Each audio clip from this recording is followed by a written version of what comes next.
Before the Second World War rewrote the map of the world, one man sat at a desk in a peacetime army and wrote down exactly how it would happen. Not in broad strokes, not in vague strategic theory, in precise technical operational detail. The number of tanks, the width of the advance, the radio frequencies, the fuel requirements, the exact speed at which a modern army could be made to collapse before it even understood what was hitting it. His name was Heinz Guderian. He was a colonel with chalk dust on his uniform, and an argument that almost nobody in power wanted to hear. Within 3 years of publishing that argument in print, his armoured columns had crossed the Ardennes forest, shattered the French army in 6 weeks, and driven to the English Channel with a speed that left the entire world struggling to explain what it had just witnessed. His career spans the complete arc of the Second World War. From the first theoretical sparks of the 1920s, through the lightning conquests of 1939 and 1940, into the vast catastrophe of the Eastern Front, and finally into the burning ruins of a Berlin that was collapsing around a man who no longer listened to anyone. Guderian argued with Hitler, repeatedly, at personal risk, about tanks, about strategy, about the difference between what an army could actually do and what political will demanded it pretend it could do. He was dismissed twice. He was recalled twice. He was given the most senior staff position in the German army the day after an assassination attempt. And he spent the remaining 8 months of the war making arguments in a command structure that had already decided it preferred mythology over military reality. But this is not a story about a misunderstood genius. It is something more difficult than that, and more important, because the same man who built the most revolutionary armoured doctrine of the 20th century also served, without documented objection, a war that had mass murder written into its operational framework from the beginning.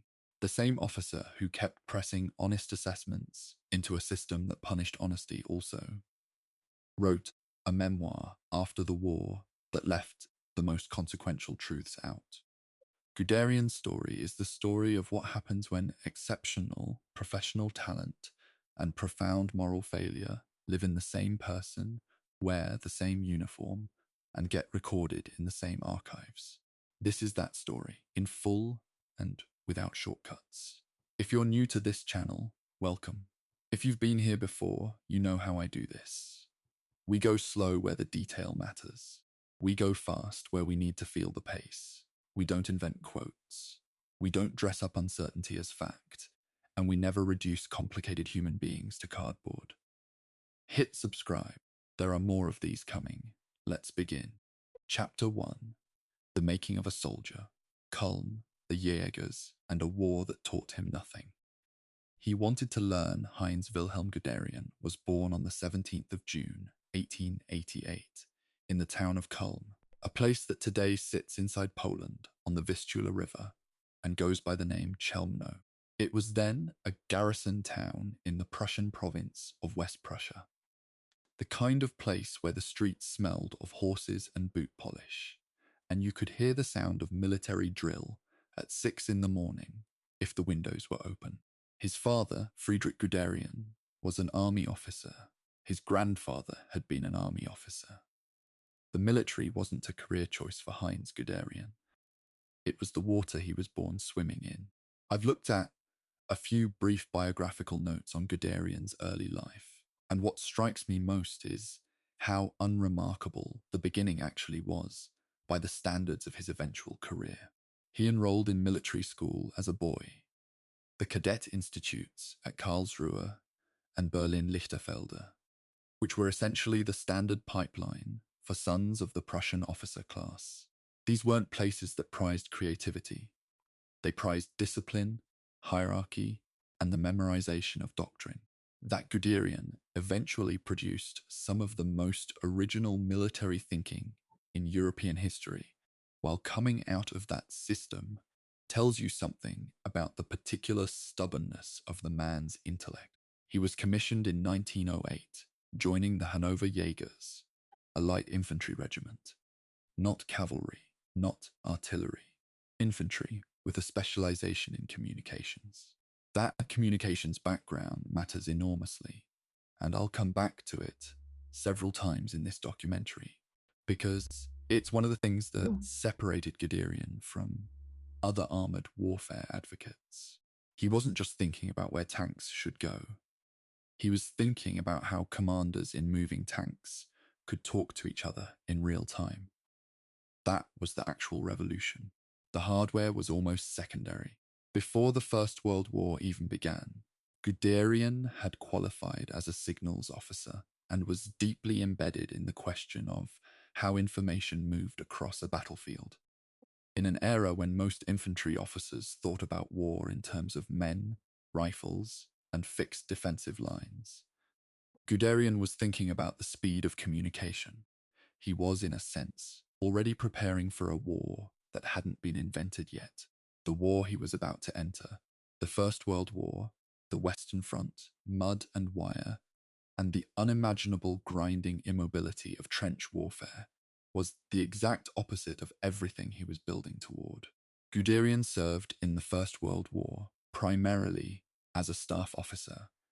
He didn't command large frontline formations during those years in the way that some of his contemporaries did. He observed, he processed, he administered. And what he absorbed during those years wasn't the romance of the charge or the heroism of holding a line. What he absorbed was the horror of stalemate. What he took from the Western Front was essentially a negative lesson. A detailed, empirically grounded understanding of what happens when armies run out of speed. When you can't move, you die by the thousands for a field. He filed that away. After the armistice in 1918, Germany's military establishment was shattered, reorganized, and radically reduced under the terms of the Treaty of Versailles. The army was limited to 100,000 men. Heavy weapons were restricted. Tanks were banned. For most officers, this was the end of any serious military ambition. For Guderian, it was the beginning of a period of intense theoretical work that would, over the next 2 decades, reshape how modern armies fought. He stayed in the army. He began to read. What he read and where he read it matters. Guderian was deeply influenced by British military theorists, specifically Basil Liddell Hart and John Frederick Charles Fuller. Fuller had written extensively about the tank's potential after witnessing the Battle of Cambrai in 1917, where British armoured vehicles had briefly broken through German lines and demonstrated, however fleetingly, what concentrated armour could do. Liddell Hart's work on the indirect approach to warfare, hitting an enemy at their weakest point rather than their strongest, using speed and surprise rather than mass and attrition, resonated profoundly with Guderian's own thinking about the catastrophic failures of the Western Front. He was reading British officers to think about how to beat the British. That's a particular kind of irony that military history is very good at producing. In 1922, Guderian was assigned to the Inspectorate of Motorized Troops, a new organizational unit tasked with exploring the military potential of automobiles and armored vehicles. This was not, at the time, a prestigious appointment. The old guard of the German military looked at motor vehicles with the same mild contempt that cavalry officers had once directed at the early horseless carriage. Tanks were seen as expensive, unreliable, and ultimately subordinate to the proper business of infantry. Guderian was given this posting partly because of his communications background, partly because someone had to do it. He threw himself into it with the focus of a man who believed, absolutely, that he was looking at the future. Through the late 1920s and into the early 1930s, Guderian worked in the motorized troops inspectorate, teaching, writing, and conducting mock exercises, sometimes with actual trucks playing the role of tanks, because the army couldn't possess real ones under Versailles restrictions. These exercises weren't theatre, they were laboratories. Guderian and his colleagues were working out, in real terrain, with real officers, making real decisions under simulated pressure, whether the doctrines he was developing actually held up. The radio communications question kept coming back. A tank without radio was a single weapon. A platoon of tanks with radio was a coordinated system. 20 tanks with radio communication, moving together, with infantry and air support coordinated in real time. That was something different entirely. That was what he was trying to build. By 1933, when Adolf Hitler came to power and began to systematically dismantle the Versailles restrictions, Guderian was in his mid-40s, a colonel with a very clear idea of what the new German army should look like, and a great deal of accumulated frustration at how slowly the institution had been willing to hear him. The political change opened a door. Guderian walked through it. And what followed? The rapid expansion of the Panzer Force, the construction of genuine armoured divisions rather than infantry divisions with tank attachments, was the translation of 15 years of theoretical work into steel and rubber and exhaust. The theorist was about to become a practitioner. He didn't waste the opportunity. Chapter 2. Achtung, Panzer, the book that changed war before the war started. There's something almost absurdly straightforward about the title of Guderian's 1937 book. Achtung, Panzer, attention, tank, or, more idiomatically in German, beware of the tank. It doesn't dress itself up. It doesn't claim to be grand theory. And yet, sitting with the content of that book, which I've read in its English translation, a paperback that I've underlined so heavily it's barely readable now, what you find is one of the most prescient documents in the entire history of armoured warfare. It described a way of fighting that Germany would put into practice 2 years later, in Poland, and then again in France. And the armies facing those German formations would discover, at catastrophic cost, that they had not read it. The central argument of Achtung, Panzer, is deceptively simple. Tanks must be used in mass, concentrated formations, at the point of an enemy's greatest weakness, in close coordination with motorized infantry and air support, moving faster than the enemy's command structure can respond. That last element is the crucial one, and it's the element most often left out of simplistic accounts of blitzkrieg. It wasn't just about tanks being fast. It was about the information gap. The gap between the speed at which a panzer column could move and the speed at which an opponent's headquarters could process what was happening, formulate a response, issue orders, and get those orders executed. If you move faster than that cycle, the enemy is always reacting to where you were, not where you are. Guderian drew heavily on Fuller and Liddell Hart, which he acknowledged openly in the text. He also drew on the French work of Charles de Gaulle, whose own arguments for concentrated armoured formations had been largely ignored by the French military establishment. There is a particular melancholy in that detail, which I always find myself pausing on. De Gaulle was arguing in France for exactly the doctrine that would destroy the French army in 1940. The French didn't listen to de Gaulle. The Germans, reading the same theoretical literature, did. History doesn't get much more pointed than that. What made Guderian's book different from the theoretical work of Fuller and Liddell Hart was that Guderian was writing from inside a military organization that was actually building the force he was describing. By 1937, Germany had real panzer divisions, not exercises with trucks playing tanks, but actual armoured formations with genuine vehicles, trained crews, and radio communications networks. The book wasn't purely speculative. It was already partly descriptive. Guderian was in the middle of a feedback loop between theory and practice that the British and French theorists, however brilliant, simply didn't have access to. The book was also, in important ways, a political document within the German military. There were powerful figures in the Wehrmacht who opposed Guderian's doctrinal vision. Senior infantry officers who believed tanks should be distributed across the front in small packets to support foot soldiers, not massed into independent armoured spearheads. Chief of the General Staff, Franz Halder, was sceptical. Many division commanders thought Guderian was a visionary in the worst sense, a man in love with his own idea. Achtung, Panzer was, among other things, Guderian's attempt to win that internal argument through public print.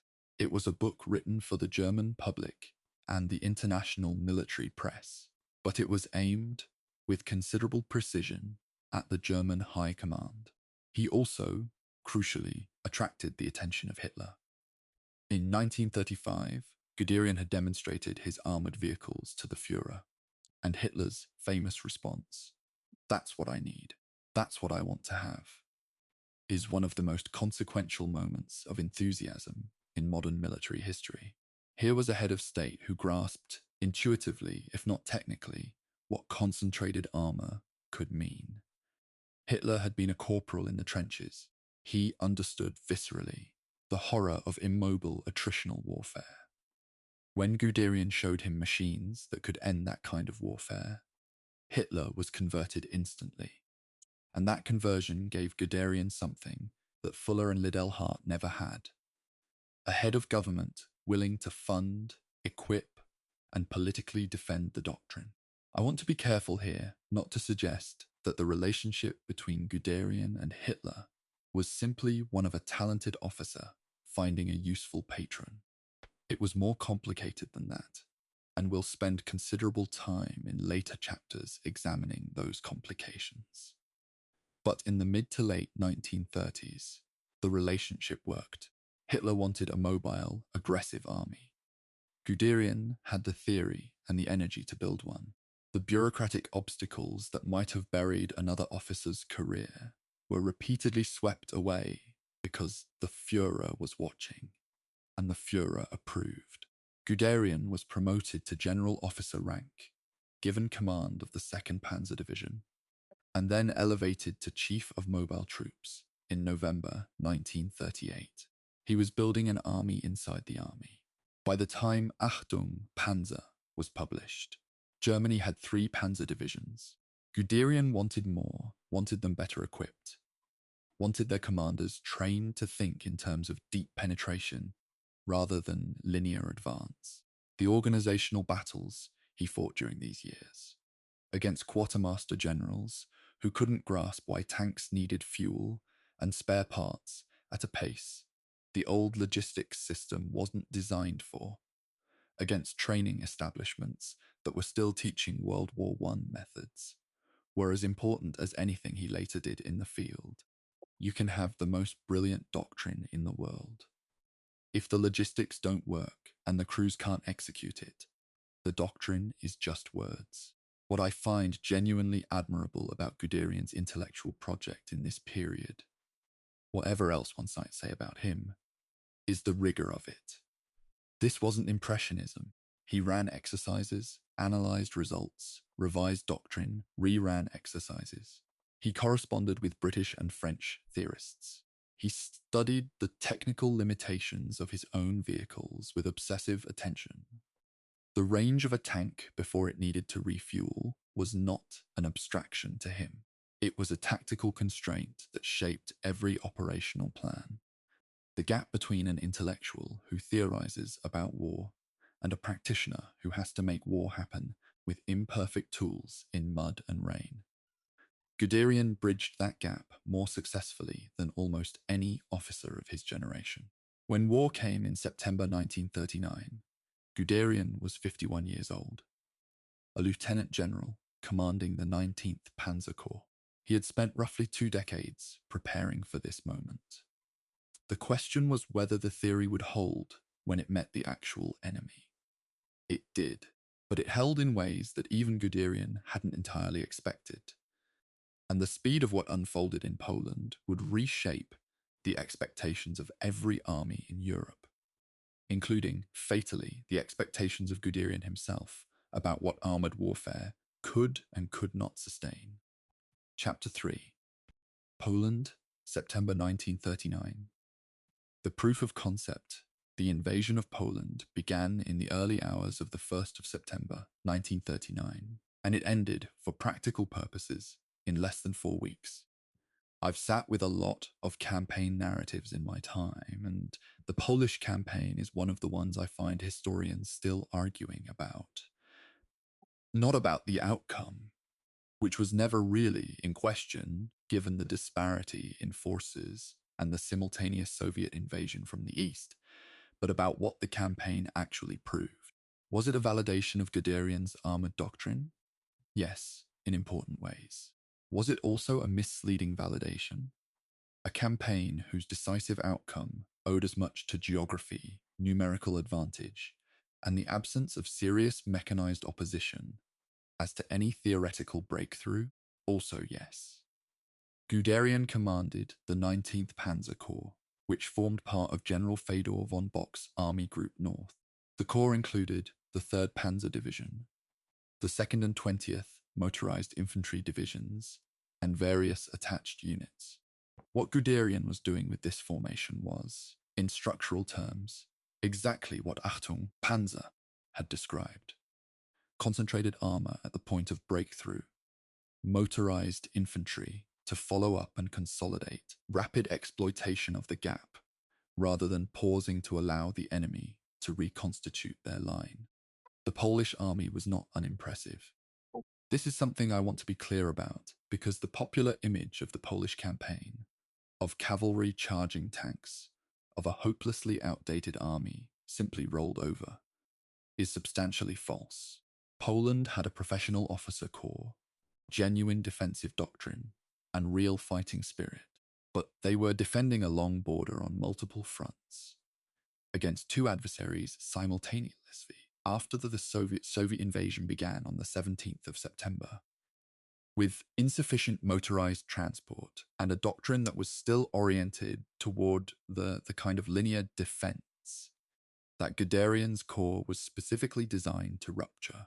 The mismatch wasn't stupidity on the Polish side. It was structural. What the campaign demonstrated, in practical terms, was that the radio communications network Guderian had spent years building actually worked under combat conditions. This was not a foregone conclusion. Radios in 1939 were bulky, temperamental, and prone to interference, operating them from inside a moving tank, under fire, while trying to coordinate with adjacent units. That was genuinely difficult. The fact that Guderian's corps maintained coherent coordination at operational tempo, that his tank commanders could receive and transmit position updates in near real time, was itself a significant achievement. It was also invisible to observers who only looked at the tanks themselves. I'm drawn to one particular aspect of the Polish campaign that doesn't get enough attention in general histories: the logistics. Guderian's corps advanced at speeds that outran not just the enemy, but his own supply lines. Fuel was a constant anxiety. The maintenance and repair capacity of his formations was strained almost immediately. By the second week of operations, the Panzer divisions were running a percentage of their vehicles at reduced capability due to mechanical wear and shortage of spare parts. This was in a 4-week campaign. The implications for a much longer, much deeper campaign were already visible to anyone willing to look. Guderian looked. He filed reports. He raised concerns through proper channels. He understood, with the engineer's mind he had developed over 20 years of studying armored warfare, that the logistics chain was the limiting factor, not the fighting quality of his crews or the theoretical soundness of his doctrine.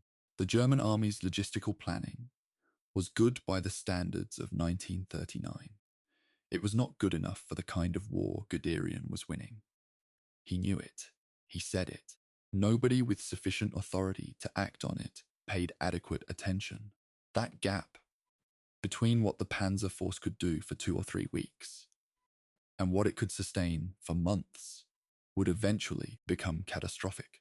The campaign ended with a German victory that was, by any measure, operationally decisive. The Polish state effectively ceased to exist by the end of the month. Guderian had personally been at the front, often in his command vehicle, well forward of where a corps commander was conventionally expected to be.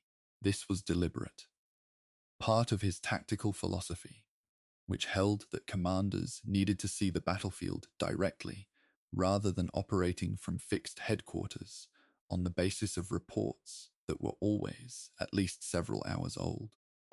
It was a style of command that worked extraordinarily well in fast-moving operations.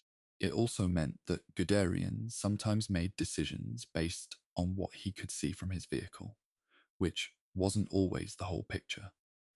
The question after Poland was what came next. Guderian and the High Command now turned west, and the planning for what would become the fall of France, the most dramatic, and in some ways the most intellectually extraordinary campaign of the entire Second World War, began in earnest during the winter of 1939 to 1940.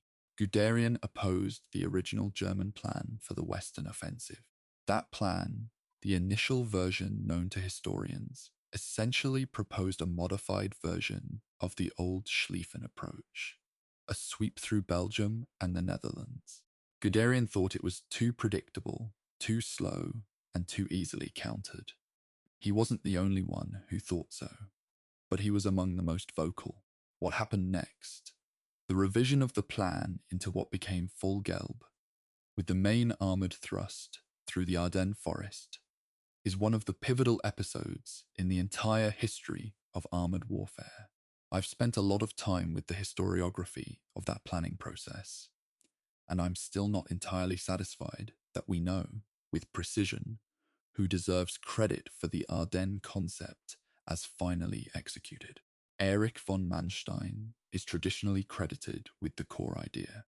Guderian's crucial contribution was insisting and demonstrating with planning analysis that it was actually mechanically and logistically possible to push a large armoured force through the Ardennes in sufficient time to achieve surprise. That was not obvious. The Ardennes were considered by the French military to be essentially impassable for armour. Guderian's knowledge of his own vehicles told him otherwise.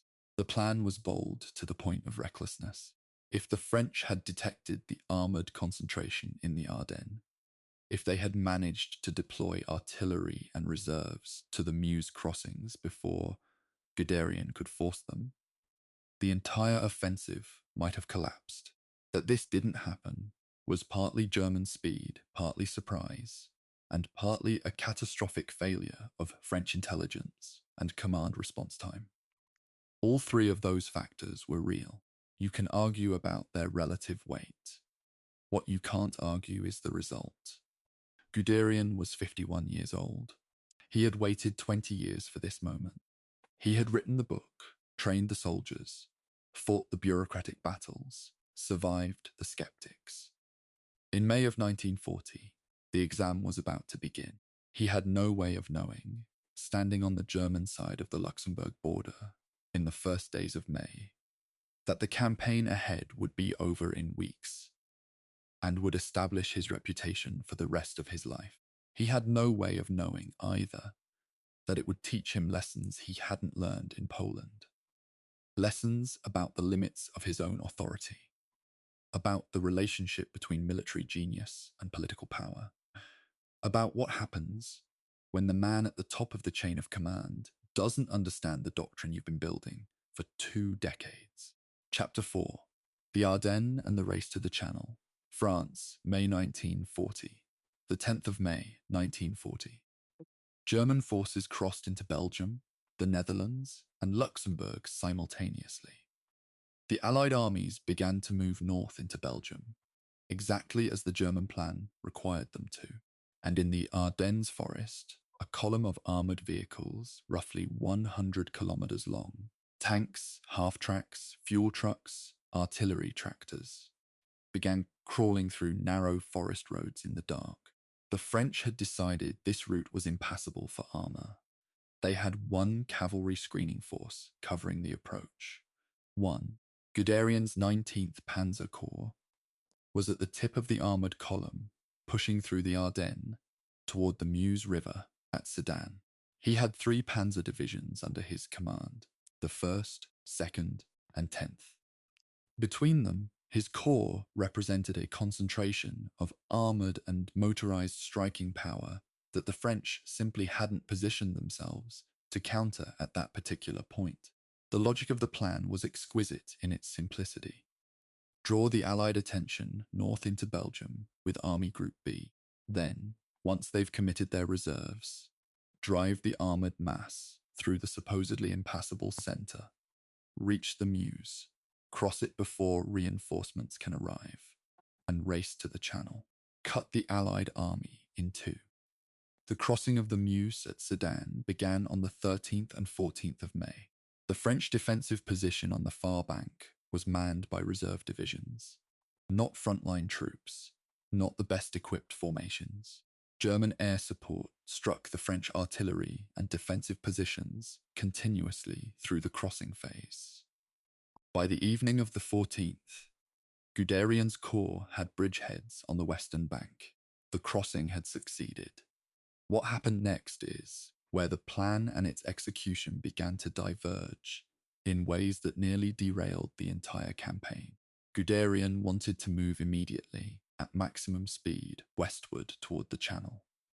His orders authorized a limited follow-up, consolidating the bridgehead, waiting for infantry support. He didn't wait. He pushed west. This decision, to advance beyond his authorized bounds, brought him into immediate and violent conflict with his immediate superior, General Ewald von Kleist.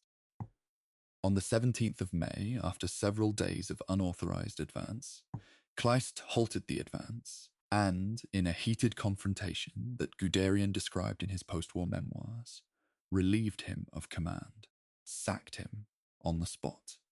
I find this episode endlessly interesting because it crystallizes the central tension in Guderian's entire career. He was right, tactically. The French were collapsing. Every hour of delay gave the Allied command time to reconstitute a blocking position that might have stopped the armoured thrust. Speed was the weapon, and he knew it, better than anyone else on that front. He was also insubordinate. He had exceeded his orders. The chain of command exists for reasons that aren't purely bureaucratic. It exists because individual commanders, however brilliant, have incomplete information, and the coordinated action of an army requires that someone coordinates it. Guderian's confidence in his own judgment was not unfounded. It was also not total. The standoff was resolved by General Siegmund List, who intervened at the army group level. Guderian was reinstated. The advance resumed.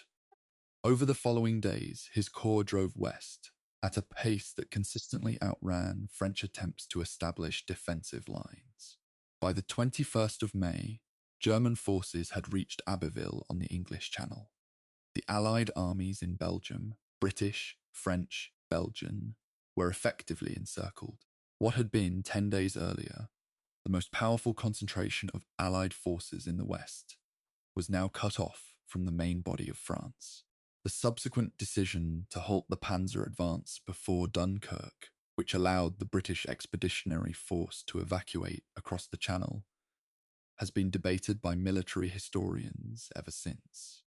Guderian argued, in his memoirs and in various post-war accounts, that this halt was a catastrophic error, that had the panzers been allowed to continue, the BEF could not have escaped, and Britain's ability to continue the war would have been fatally compromised.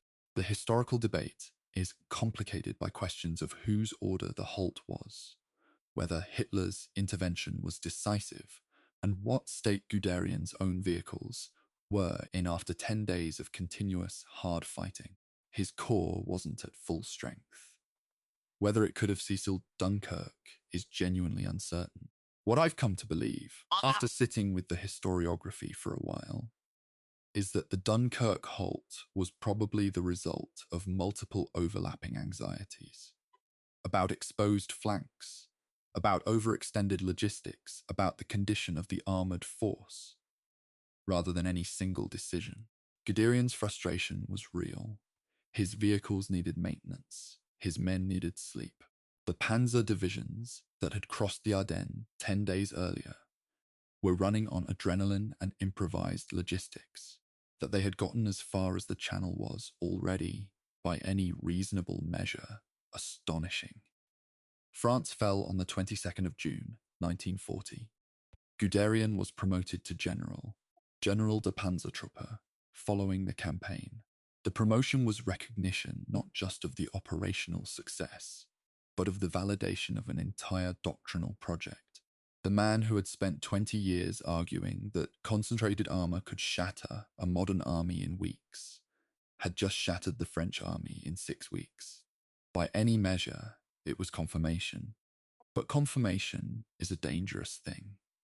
It can be the beginning of wisdom, or it can be the beginning of overconfidence.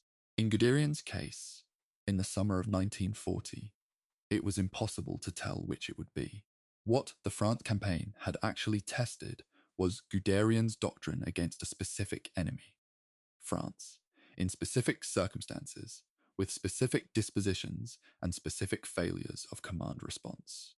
It had not tested the doctrine against an opponent with genuinely deep strategic depth, unlimited manpower reserves, and the geographic space to absorb the kind of penetration that had been fatal to France.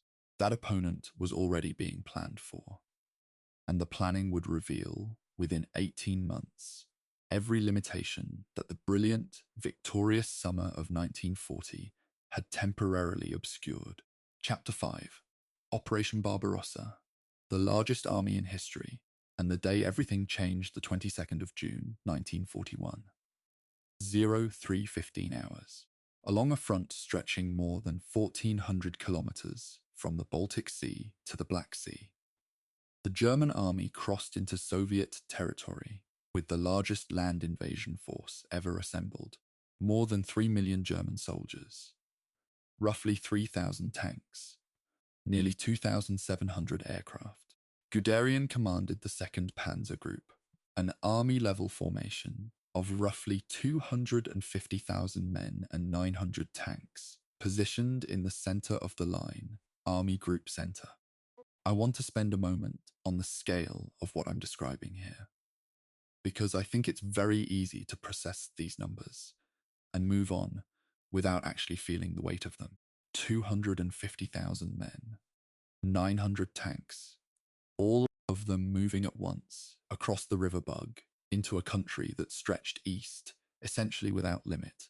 The logistical challenge of this operation was staggering in ways that the German planning had not adequately addressed.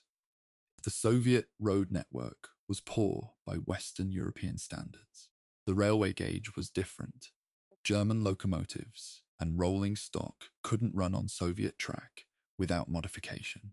The distances involved were categorically different from anything Guderian had operated in during the Polish or French campaigns.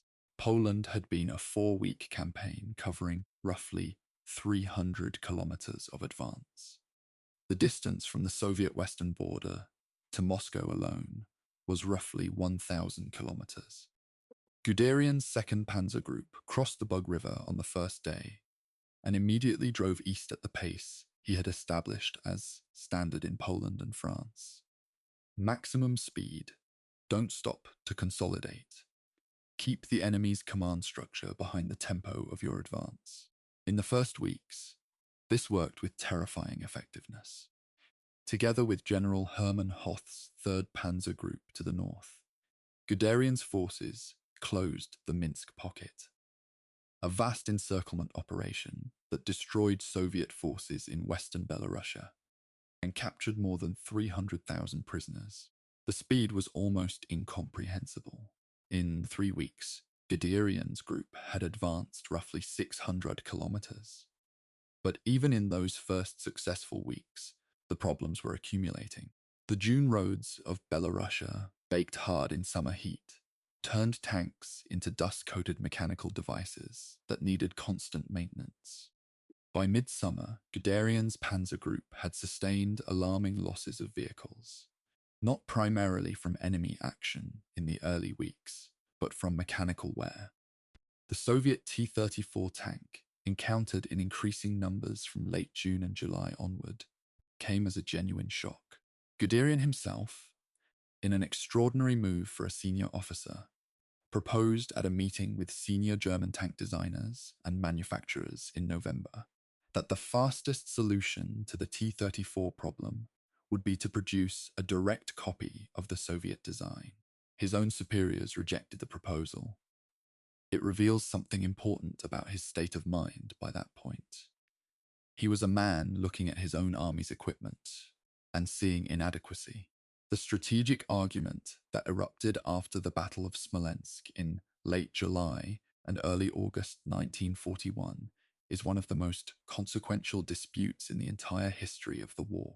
After the encirclement and destruction of Soviet armies around Smolensk, the question was, where next? The Army High Command, including Franz Halder and most of the operational planners, argued for a continued drive on Moscow. Moscow was the Soviet capital, the hub of the railway network, the center of industrial and political control. Take Moscow, the argument went, and the Soviet state might collapse. Guderian had initially agreed with this logic. Hitler wanted to turn south into Ukraine, toward the industrial resources of the Donbass and the agricultural wealth of the country's heartland. The debate was fierce, and the final decision was Hitler's, south to Kiev. Here is where the historiography gets genuinely murky, and I want to be precise about what I know and what I don't.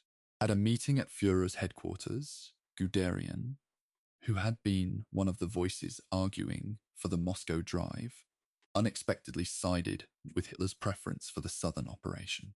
His reasons, given later in his memoir, involve his assessment of the situation on the ground and the condition of his forces. But the reversal shocked and angered Halder and Field Marshal Fedor von Bock, and it permanently damaged Guderian's relationships with significant elements of the German High Command. Whether Guderian genuinely changed his assessment, or whether he made a political calculation to side with the Führer, is something I honestly can't determine from the available sources. Both explanations are consistent with what we know of his character.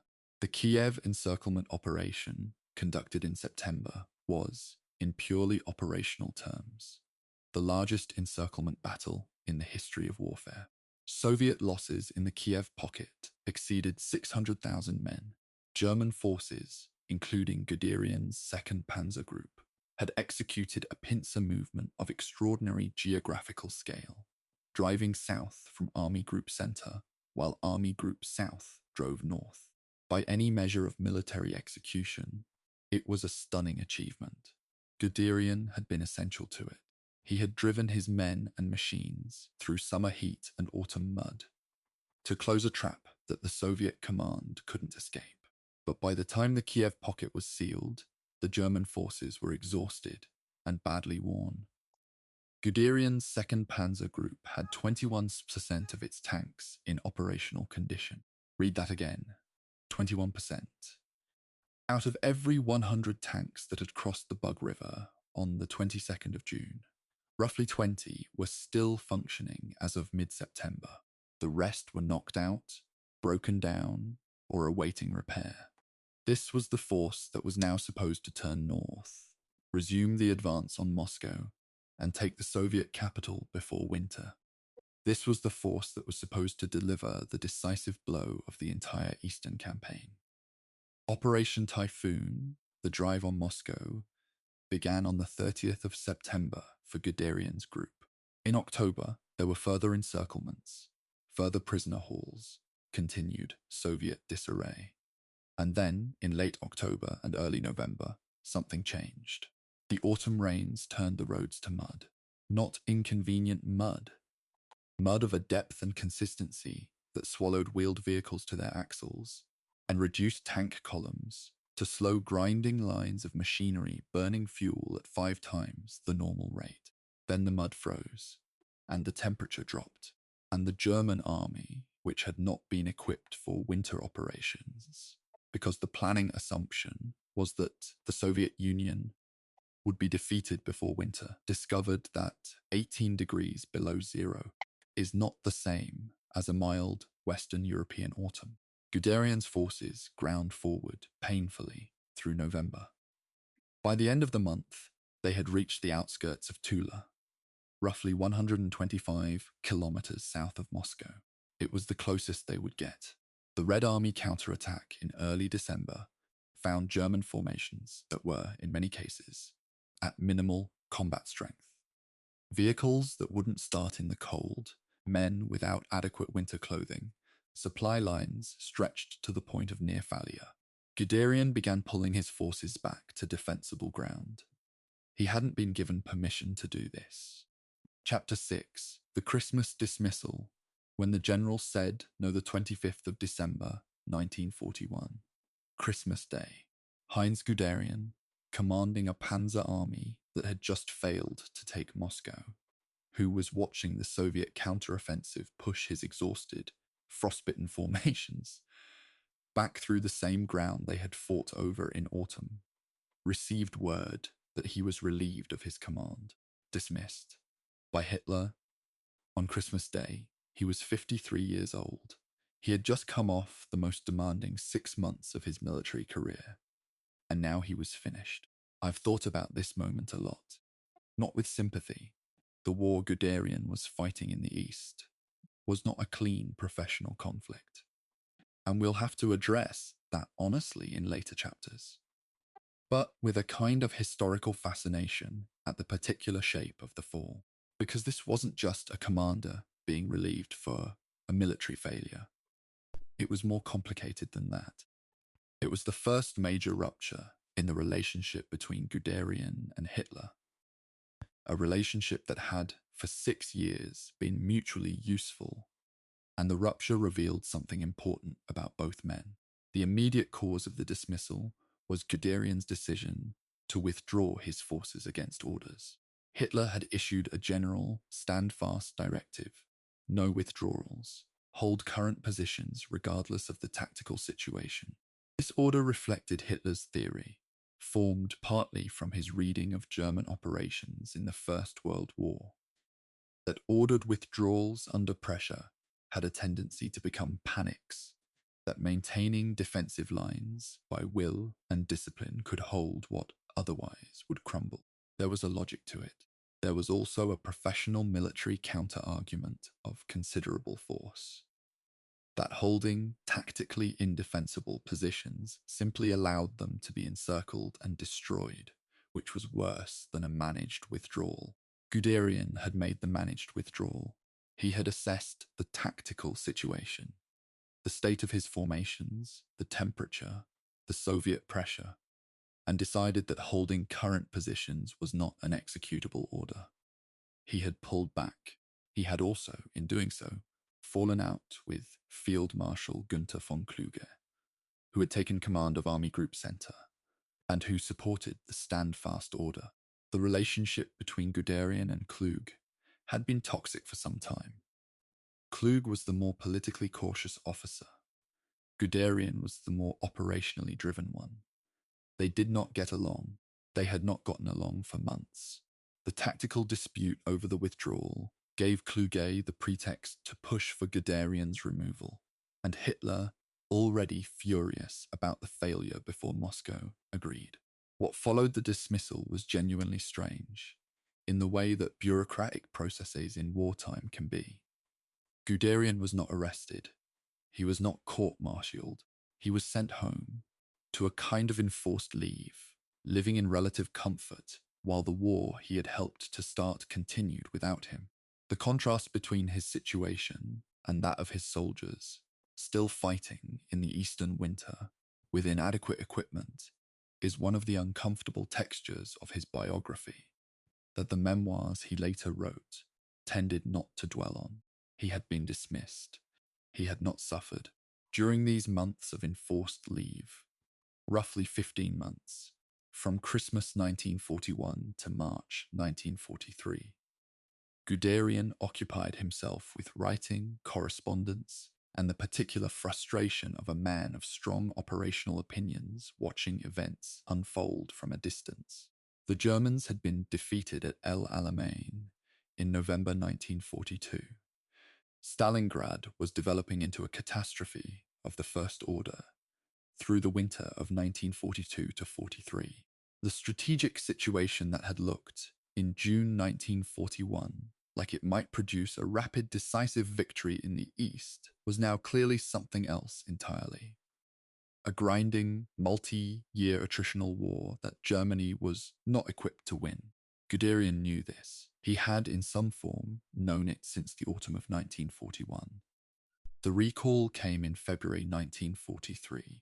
Guderian was summoned to meet Hitler and offered a new position. Inspector General of Armored Troops, a newly created role with responsibility for the organization, training, and equipment priorities of the German Panzer Force. It was the field command. It was explicitly a staff and supervisory position, but it came with real authority. Authority to set production priorities, to approve or reject equipment programs, to standardize training across the Panzer Force. After 15 months watching the war from the outside, Guderian accepted. He had conditions. He wanted direct access to Hitler, bypassing the normal staff hierarchy. He wanted authority over all armored formations across all services, including Waffen-SS panzer units that had previously operated on a separate organizational track.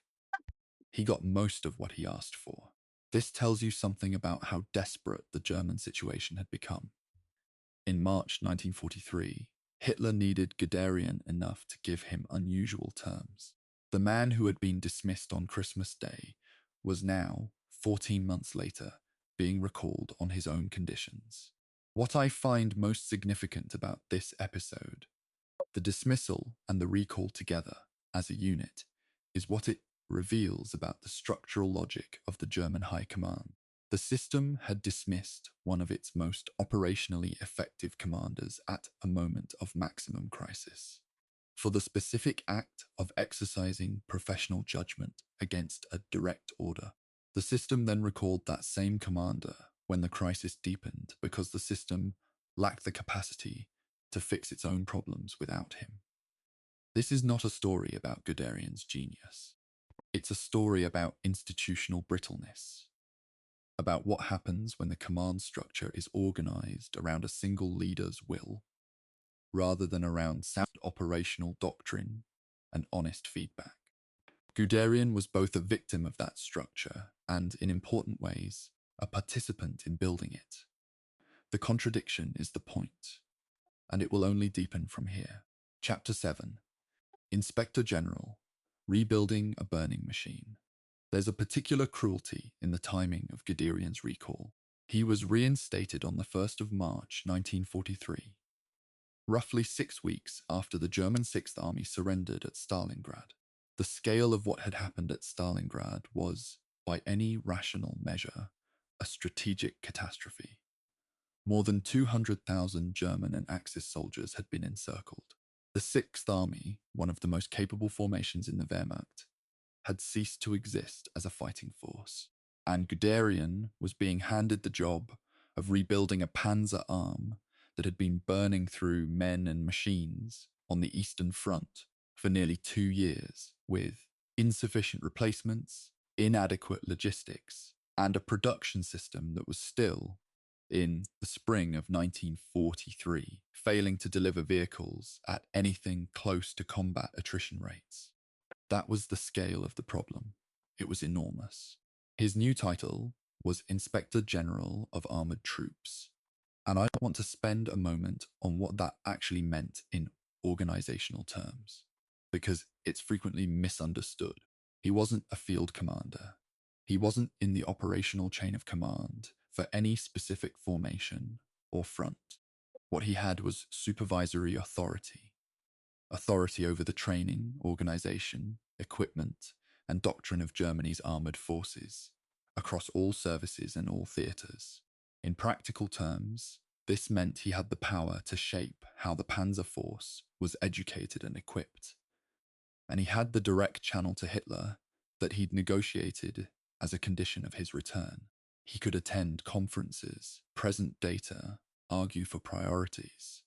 He didn't have the authority to override Hitler's operational decisions. That distinction would matter enormously in what came next.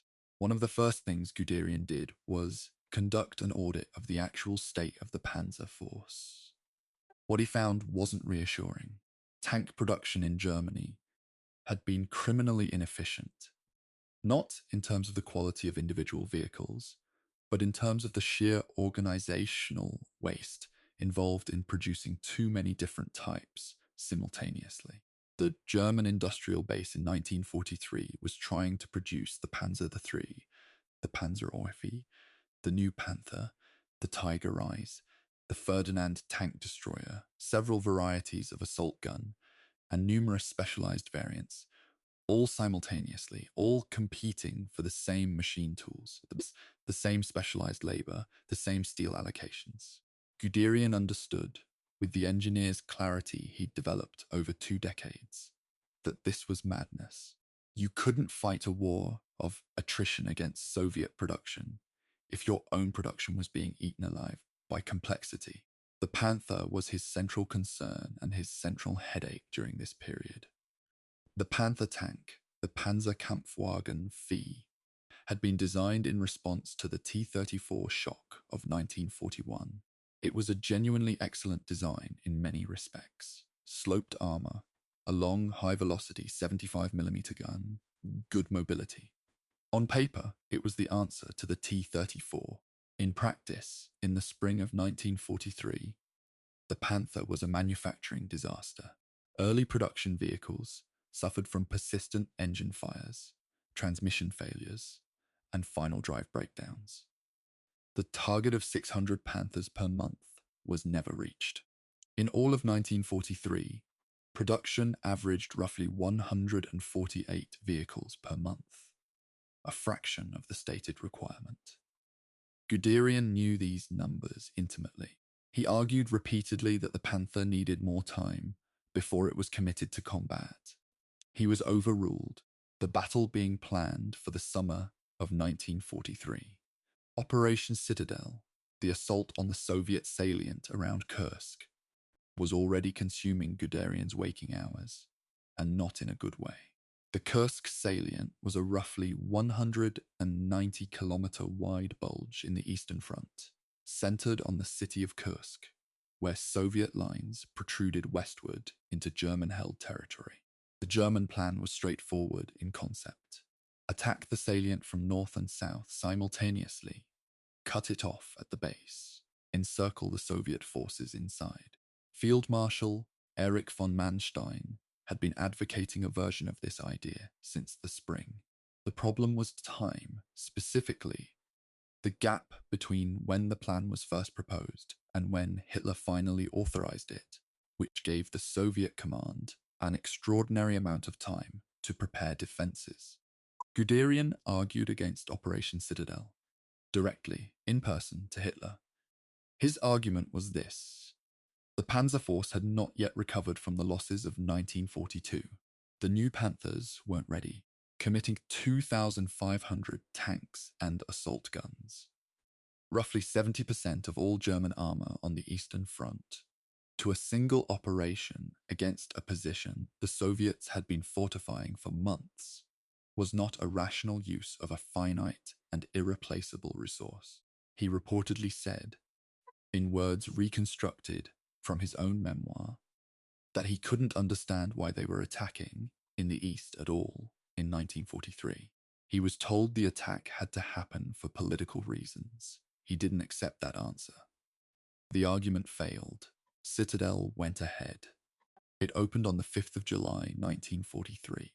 On the northern face of the salient, Field Marshal Walther Model's Ninth Army made minimal progress against Soviet defensive lines that were, in some places, more than 150 kilometers deep. Not a single line, but multiple successive belts of minefields, anti-tank guns, artillery, and prepared positions. On the southern face, the 4th Panzer Army made more progress, and the engagement at Prokhorovka on the 12th of July brought the largest single day of armoured combat in the entire war.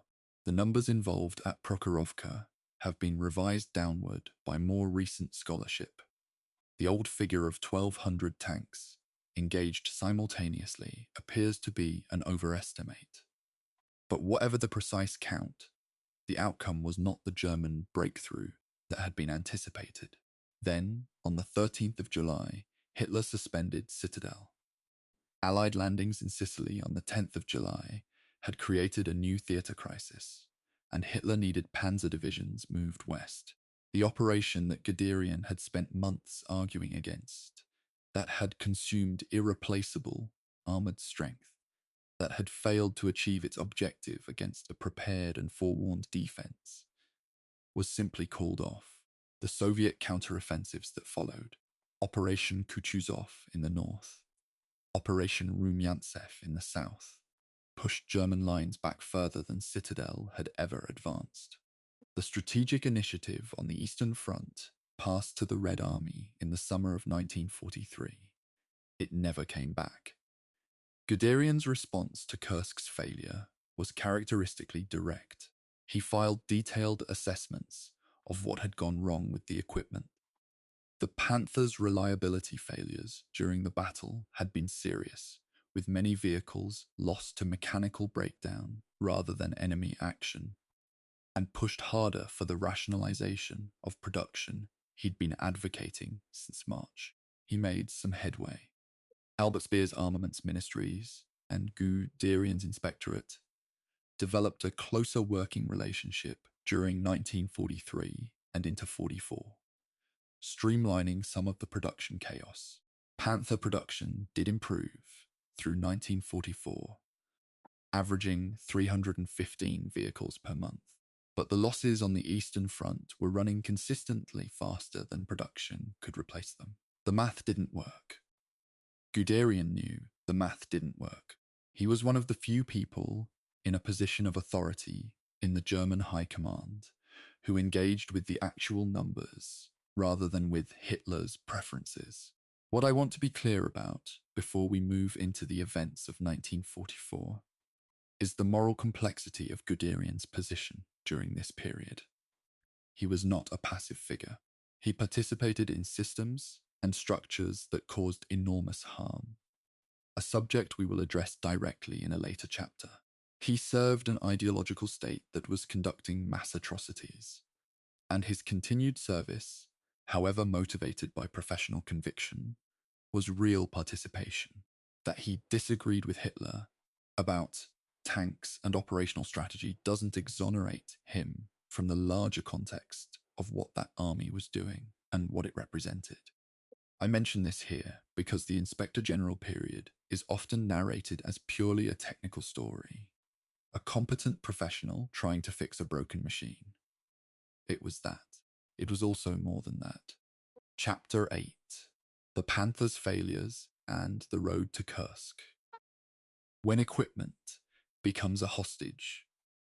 If you want to understand why Kursk failed at the level of machines rather than men, you need to spend time with the Panther's production history, which I've found to be one of the most clarifying single threads in the entire story of the German armoured force in the middle years of the war.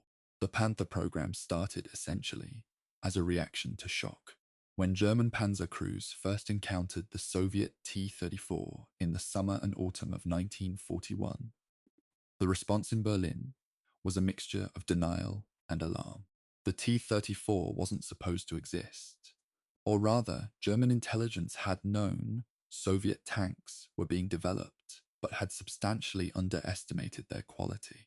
The T-34's sloped armor, wide tracks for soft ground, diesel engine reducing fire risk, and powerful 76mm gun combined into a vehicle that outclassed most German armor of 1941 in multiple important ways.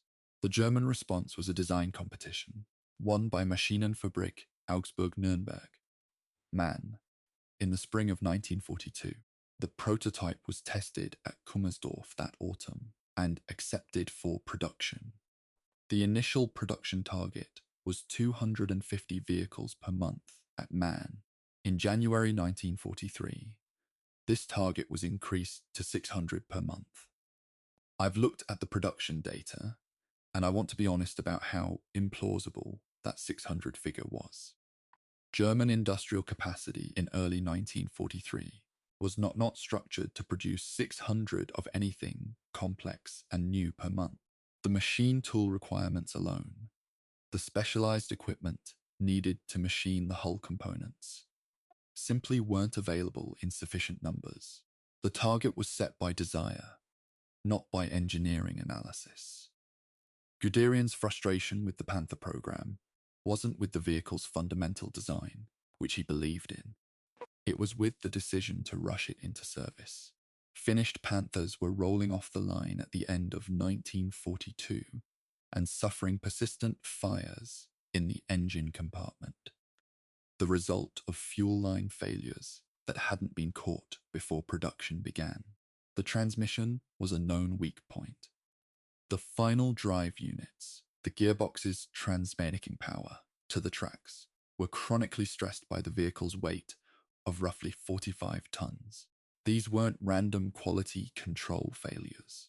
They were engineering problems that required time to solve through systematic testing and modification, time that the Wehrmacht's production timetable didn't allow for. By the time Guderian became Inspector General in March 1943, Panthers were being delivered to frontline units in significant numbers, and units were reporting equipment serviceability figures that made him furious. A Panzer battalion might nominally have a full complement of Panthers on its strength, but actually have only a fraction of them in operational condition on any given day. The rest were in various states of mechanical breakdown, awaiting parts that the logistics system frequently couldn't deliver fast enough. This was the instrument Guderian had been handed to rebuild the German armoured force with. Not terrible, not what had been promised. He urged delay on Kursk repeatedly. His argument to Hitler, in briefings during the spring of 1943, was that committing the Panthers before their reliability issues were resolved would result in a battle that wasted Germany's last concentrated armoured reserve on an operation that the Soviets had been given months to prepare for. This was correct. It was correct in almost every detail, and it was ignored. Hitler had convinced himself, with the help of optimistic assessments from others in the chain of command, that the Tigers and Panthers would be battle-winning weapons whose mere presence would crack the Soviet defensive lines. This was the same category of magical thinking that had produced the Versailles violating promise, that a 6-month war in Russia was achievable. What I find most historically revealing about the Kursk preparations is not the tactical argument. That argument has been rehearsed by every military historian who's ever written about the Eastern Front, but the systemic one. The German High Command's decision-making process in the spring of 1943 was structured in a way that made it almost impossible to act on accurate information. Hitler received the information he wanted to receive. Officers who presented unwelcome data did so at professional risk. Guderian was an exception. He had the direct channel to Hitler that he'd negotiated in March, and he used it. But even his direct access couldn't overcome the fundamental dynamic of a command structure built around a leader who equated disagreement with disloyalty. During the battle itself, Guderian was not commanding in the field. He was in his Inspector General role, monitoring equipment reports coming back from the front. The numbers were grim in ways he had predicted. Panthers in the first days of the battle suffered significant mechanical losses. Of the roughly 200 Panthers deployed on the southern face of the salient, a substantial proportion were out of action due to mechanical failure, not enemy fire, within the first week. The Tigers performed better. The Tiger I was a more mature design by this point, and its crews were better trained. But even Tiger units reported serviceability problems in the intense conditions of summer combat. The Ferdinand tank destroyer, of which 90 were deployed on the northern face, suffered catastrophically from its own specific design flaw. It had no secondary armament, which made it vulnerable to Soviet infantry at close range. The lesson Guderian drew from Kursk was one he'd been drawing for 2 years, in various forms. It wasn't a lesson about doctrine or tactics. It was a lesson about organizational culture. An army that cannot tell its leadership the truth about what its equipment can and cannot do is an army that will keep sending men and machines into situations they're not prepared for. Guderian had told the truth about the Panther. He'd been overruled. The Panther had failed in exactly the ways he'd predicted. And yet, and this is the part that always strikes me, the same organizational dynamics that had produced Kursk were still in place the morning after Kursk ended. Nothing structural had changed. The information problem had not been solved. It had simply migrated to the next crisis. Through the second half of 1943 and into early 1944, Guderian continued his work as Inspector General, arguing for rationalized production, pushing for standardized training, trying to address the spare parts shortage that was crippling frontline serviceability. He had some successes. Panzer IV production was maintained at reasonable levels. Assault gun output expanded substantially, partly because assault guns were simpler and cheaper to produce than full tanks, and partly because Guderian recognized their value in defensive combat. None of this changed the fundamental strategic arithmetic. The Eastern Front was consuming German armored strength faster than the industrial base could replace it, and the Western Allies were preparing a second front that would split that industrial base's output even further. By early 1944, Guderian was a man who understood, with the precision of someone who read production statistics rather than propaganda summaries, that Germany was losing the war. He had told Hitler in January 1944 that a strong defensive line in the east could potentially free forces to confront the anticipated Allied invasion in the west. Hitler rejected the proposal. Guderian had been arguing for strategic rationality for roughly 3 years at this point, and had won some minor production battles while losing every major strategic argument. The summer of 1944 was approaching, and with it a crisis that would change everything. Not a military operation, but an assassination attempt, and the extraordinary sequence of events that followed it. Chapter 9, the 20th of July. The bomb that changed Guderian's war. I've thought hard about how to write this chapter. The 20th of July, 1944, is one of those dates where the historiography is so thick, the accounts so numerous, and the interpretive arguments so charged, that it's genuinely difficult to find stable ground.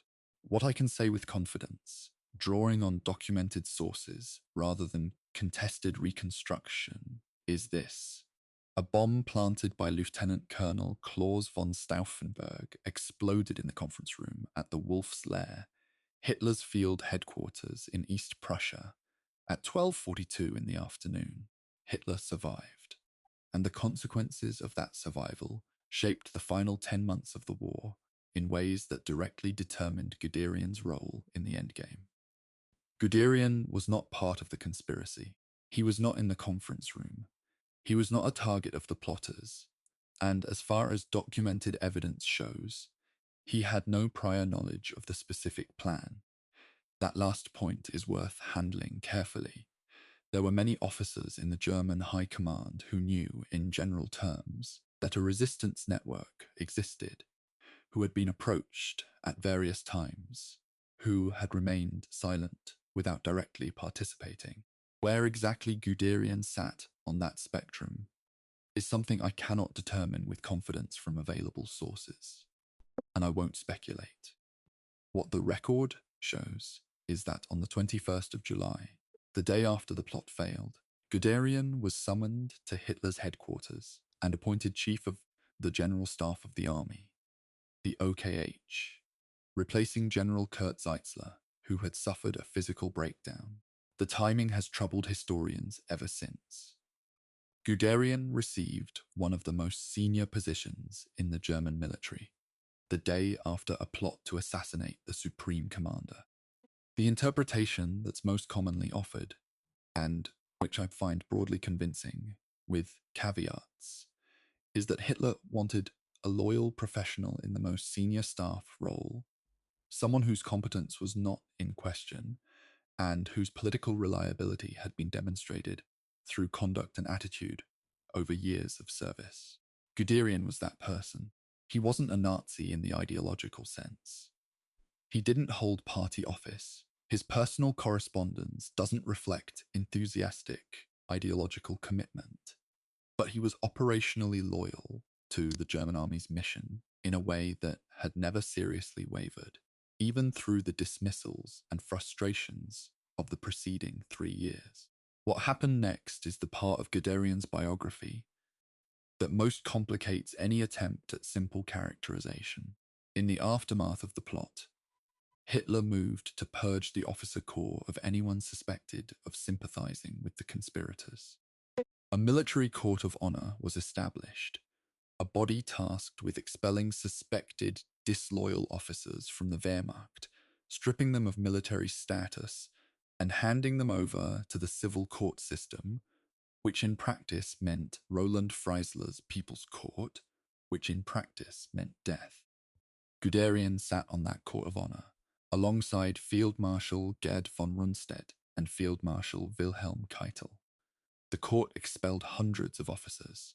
Those officers were then tried, and many of them were executed. Guderian's participation in that process is documented and not disputed. He signed off on it. I won't soften this. The court of honor was an instrument of institutional horror. The officers expelled by it, and subsequently killed, weren't being judged by normal legal standards. They were being destroyed by a system that had decided guilt before the proceedings began, and Guderian was part of the mechanism that processed them. Some historians have argued that his participation was effectively compelled, that refusing to sit on the court would have been suicidal.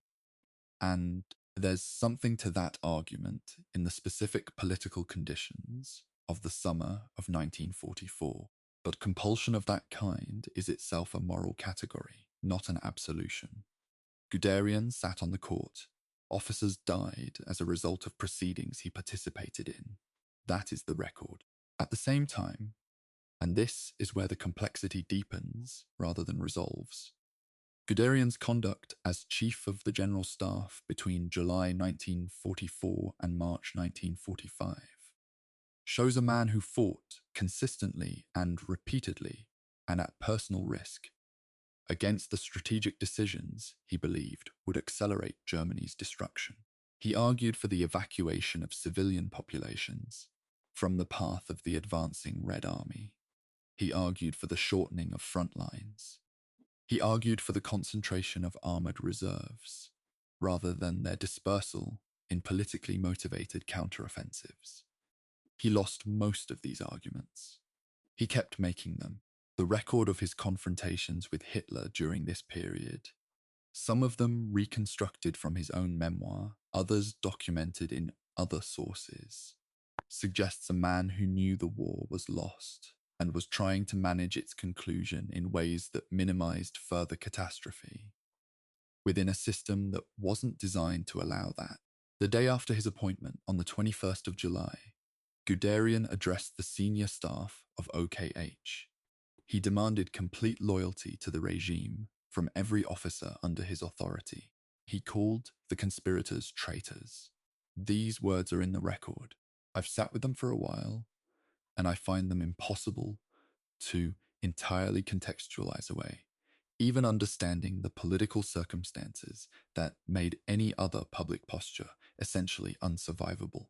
What I can say is that the private Guderian, the Guderian of staff briefings and operational arguments, was simultaneously making the case to Hitler that the war couldn't be won on its current trajectory. The public speech and the private argument were in tension with each other. They lived in the same man.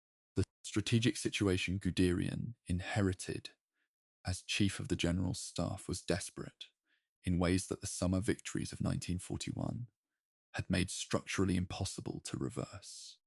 Operation Bagration, the Soviet summer offensive launched on the 23rd of June, 1944, had effectively destroyed Army Group Center in the space of roughly 2 months. More than 20 German divisions had been encircled and destroyed or rendered combat ineffective. The losses in men and equipment were comparable in scale to Stalingrad. Then, on the 6th of June, 1944, the Western Allies had landed in Normandy. Germany was now fighting on 3 major fronts: East, West, and Italy, plus suppressing partisan activity across occupied Europe with a production base that Allied bombing was steadily degrading. The Eastern Front was Guderian's primary responsibility, and what he inherited there was a German line in various stages of collapse, manned by formations that were often at a fraction of their nominal strength, equipped with vehicles that the spare parts crisis made difficult to keep operational. He immediately began pressing for what he called an elastic defense, a doctrine of trading space for time, withdrawing to defensible lines, concentrating armored reserves rather than distributing them thinly along an extended front, counter-attacking Soviet penetrations with concentrated force rather than trying to hold every position simultaneously. This was sound military thinking. It was also precisely the kind of thinking that Hitler's stand-fast psychology rejected on principle. The pattern of the next 8 months was, in essence, a cycle. Guderian would propose a rational course of action. Hitler would reject it. The situation would deteriorate in exactly the way Guderian had predicted. And Guderian would propose the next rational course of action. The man had extraordinary persistence. He also had extraordinary self-awareness about the futility of his situation. He wrote later that he often felt he was arguing not to change outcomes, because he knew the outcomes were already determined, but to place his professional judgment on record. As an archivist's instinct, I find that strangely moving. A man making arguments he knows will be rejected, into a file that he hopes someone will eventually read. Chapter 10. Chief of the General Staff. Arguing in a burning building. The Chief of the General Staff of the German Army, the head of the OKH, was, in theory, the most senior operational planning position in the land forces. In practice, by the summer of 1944, the position meant something considerably more constrained.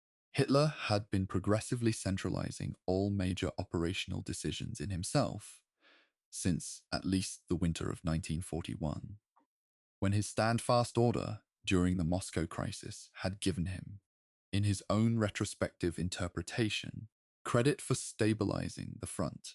He believed, with genuine conviction, that professional officers were too cautious, too quick to recommend withdrawal, too focused on immediate tactical problems rather than the larger political and ideological stakes. He believed that his own will could substitute for operational logic. By the time Guderian took over as Chief of the General Staff, the position's actual authority was a fraction of its nominal one. Guderian attended Hitler's operational briefings, the Lagerbesprechungen, the situation conferences that took place usually twice daily at the Führer's headquarters. These were not normal staff meetings. They were, by multiple accounts from participants who survived, exercises in sustained unreality, in which Hitler would move divisions on maps that had ceased to exist in their nominal strength, refuse to authorize withdrawals that were tactically necessary, and respond to unwelcome assessments with eruptions of anger that made honest reporting professionally dangerous. Guderian didn't simply accept this dynamic. He pushed back, he argued. There are accounts of confrontations between Guderian and Hitler during this period that were, by the standards of how anyone was supposed to behave in that room, extraordinary in their frankness. The situation on the Eastern Front through the autumn of 1944 was a long and grinding disaster. Soviet forces pushed steadily westward. Romania changed sides in August. Bulgaria changed sides in September. In October, Soviet forces entered Hungary. The German defensive line was shortening, but it was shortening because territory was being lost, not because it was being rationally contracted. Each contraction came after fighting that consumed irreplaceable German strength. Each time, the contraction could have been made earlier, on better terms, if Guderian's arguments for timely withdrawals had been accepted. Each time, they weren't. The fuel situation was becoming catastrophic by late 1944. Allied bombing had hit the synthetic fuel plants at Luna and other major facilities hard through the summer and autumn. German aircraft were being grounded for lack of aviation fuel. Panzer formations were receiving fractional fuel allocations that limited their operational range severely. A tank is not a weapon if it can't move. A panzer corps without fuel is a collection of large steel obstacles that can defend a fixed position but can't execute the elastic counterattack doctrine that Guderian needed to make a defense work. He knew what was happening to the fuel supply. He raised it. The situation didn't improve. Operation Watch on the Rhine, the Ardennes offensive of December 1944, which became known to Allied commanders as the Battle of the Bulge, was, from Guderian's perspective, a strategic crime.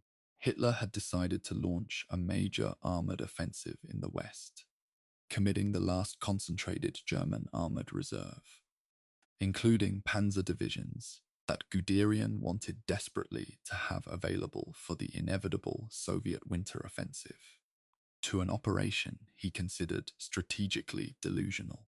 The objective was to drive through the Ardennes, cross the Meuse, capture Antwerp, and cut off the Allied armies in the north. To achieve this, it would have needed surprise, favourable weather, intact Allied fuel supplies that the Germans could capture, and Soviet forbearance about launching their own offensive while Germany's reserves were committed westward. None of those conditions were reliably in place.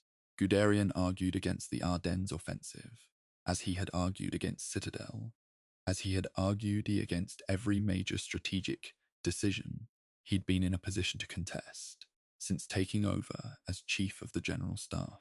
He wanted those panzer reserves held for the Eastern Front, where Soviet intelligence indicated a massive winter offensive was being prepared.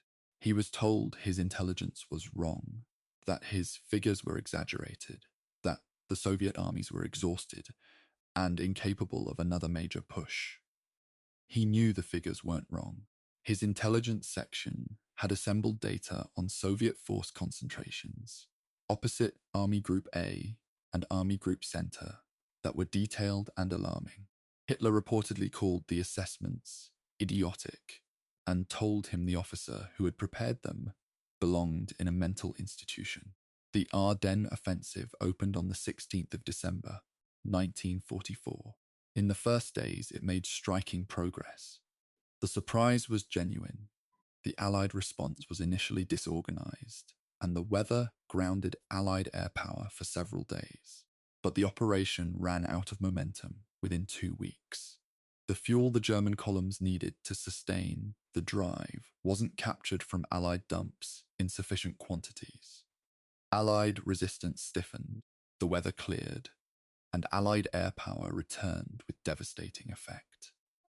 By early January 1945, the German forces in the Ardennes were being pushed back. The armoured strength that Guderian had wanted to hold for the east had been spent in the west. It hadn't achieved its objective. The Soviet winter offensive, Operation Vistula Oder, began on the 12th of January, 1945, 4 weeks earlier than the German High Command had anticipated. It was, by any standard, one of the most powerful offensive operations in the history of warfare. Soviet forces committed more than 2 million soldiers, roughly 6,000 tanks, and over 32,000 artillery pieces. They attacked across a front of more than 400 kilometers. Within days, German defensive lines that Guderian had been warning were dangerously thin, were torn apart. Soviet armored spearheads advanced at speeds that recalled, sickeningly, the German advances of 1941.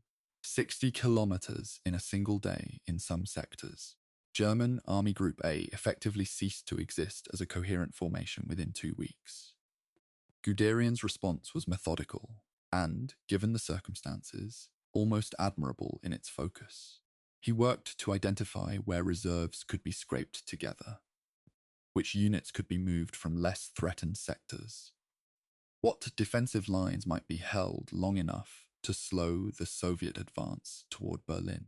He kept arguing for evacuations of the Courland pocket in Latvia, which had roughly 30 German divisions sitting in an enclave that served no strategic purpose, but which Hitler refused to evacuate because abandoning it felt like retreat. Those divisions in Courland could have been moved by sea to defend Pomerania or East Prussia. They stayed in Courland. They were still there when the war ended. Guderian had been arguing for their evacuation since the previous autumn. The last months of his tenure as Chief of the General Staff were a compressed study in the particular exhaustion of being right in an organization that can't hear you. He was arguing facts. Hitler was arguing will. The facts kept being confirmed by events. The will kept failing to materialize them, and Guderian, who had been through this cycle in one form or another since the winter before Moscow, kept showing up to the briefings, kept presenting his data, kept making the case. He was 66 years old. He hadn't slept properly in months. His health was deteriorating. The building he was arguing in was, literally and figuratively, about to catch fire. Chapter 11, The Final Dismissal, March 1945, and the End of Everything, the 28th of March, 1945. Heinz Guderian was dismissed as Chief of the General Staff of the German Army for the second time in his career. The first dismissal on Christmas Day 1941 had come after a tactical disagreement about a withdrawal before Moscow. This one came after a confrontation about a counter-offensive at Kustrin, a fortress town on the Oder River, roughly 70 kilometers east of Berlin, that Guderian believed was tactically incoherent and that Hitler insisted on. The specifics of the Kustrin argument are less important than what the dismissal itself represented. The complete exhaustion of whatever working relationship had existed between Guderian and Hitler since the previous July. I want to describe the context of that dismissal carefully, because it sits at the intersection of several things at once. By late March 1945, Soviet forces had already crossed the Oder in several places and were consolidating positions for the final drive on Berlin. American and British forces were across the Rhine and moving rapidly eastward. Germany's Western Front was collapsing in real time. The fuel situation had become so critical that major armoured formations were effectively immobile. The Luftwaffe was flying minimal sorties. German cities were being bombed around the clock. Inside Hitler's headquarters, which by this point had moved to the Reich Chancellery in Berlin, the briefings had taken on a quality of unreality that multiple witnesses later described as genuinely disturbing. Hitler was still moving formations on maps. Some of those formations existed only on paper. Guderian had been having arguments of escalating intensity with Hitler through February and March. He pushed again for the evacuation of the Courland pocket. He pushed for the withdrawal of Army Group South from Hungary, where Hitler had insisted on positioning armoured reserves for an operation to retake Budapest that had no strategic logic except Hitler's personal fixation on the region's oil fields to more defensible positions. He pushed for a diplomatic approach to the Western Allies, arguing that Germany should try to arrange a ceasefire in the West to concentrate everything against the Soviet advance in the East. Each of these proposals was rejected. The confrontations were reportedly volcanic in their intensity, shouting matches, not staff discussions. The specific trigger for the final dismissal was Guderian's advocacy for General Theodor Busse, commander of the Ninth Army, who had tried and failed to relieve Kustrin. Hitler blamed Busse for the failure. Guderian defended Busse's handling of the operation, arguing that the failure was the result of impossible conditions rather than command incompetence. The argument escalated. Hitler dismissed Guderian. It was, in one sense, the same argument Guderian had been having with Hitler since December 1941. The argument between a professional military assessment and a political will that refused to accommodate military reality. The form changed, the content didn't. The terms of the dismissal were, in the characteristic style of the Third Reich, simultaneously punitive and absurd. Guderian was sent on leave, officially for health reasons. He wasn't arrested. He wasn't court-martialed. He was handed a document and told to go rest. In the middle of a war that was entering its final catastrophic weeks, the German state's most senior army staff officer was sent home on sick leave. He went to a sanatorium in Bavaria. Berlin fell to Soviet forces on the 2nd of May. Hitler died in his bunker on the 30th of April. And Guderian, the man who had helped build the army that had won France and nearly won Russia, was sitting in a Bavarian health resort, waiting for the Americans to arrive. The American arrival came on the 10th of May, 1945. US forces captured Guderian without incident. He was taken into custody, processed as a prisoner of war, and held for questioning. What followed was a long period of detention. Guderian was held in American captivity until June of 1948, more than 3 years after the war ended, while Allied investigators and later Nuremberg-connected proceedings examined his conduct and the question of whether he was culpable for war crimes. The Soviet Union and Poland both sought his trial. The American authorities, after extensive review, declined to prosecute him. The decision not to prosecute Guderian has generated a substantial historiographical debate that was already underway by the time he died in 1954 and has never been fully resolved. The argument for prosecution rested on several documented facts. His troops' implementation of the Commissar Order in the early weeks of Barbarossa, the order to execute captured Soviet political officers, was something that occurred within his command structure. His participation in the Court of Honor after the July plot was documented. His service to the Nazi state through its final catastrophic phase was real. The argument against prosecution, the one that prevailed, essentially held that Guderian was a professional soldier operating within a chain of command, that he had no direct personal involvement in atrocity, and that his disagreements with Hitler over strategy constituted some form of evidence of moral independence. Whether that argument was legally sound or morally convincing is a question that serious historians still argue about. What Guderian did with his freedom after his release in June 1948 was right. Panzerlieder, Erinnerungen eines Soldaten in German, was published in 1951 and translated into English shortly after. It became one of the most widely read military memoirs of the entire war, and it shaped the way a generation of readers, military professionals, and historians understood the German army's performance in the Second World War. It was also, in important ways, a carefully constructed document of self-justification. Guderian's memoir presents him as a professional soldier surrounded by incompetents, ideologues, and a supreme commander who refused to listen. The professional soldier parts are substantially accurate. The framing that places him at a clean moral distance from what his army actually did is considerably less so.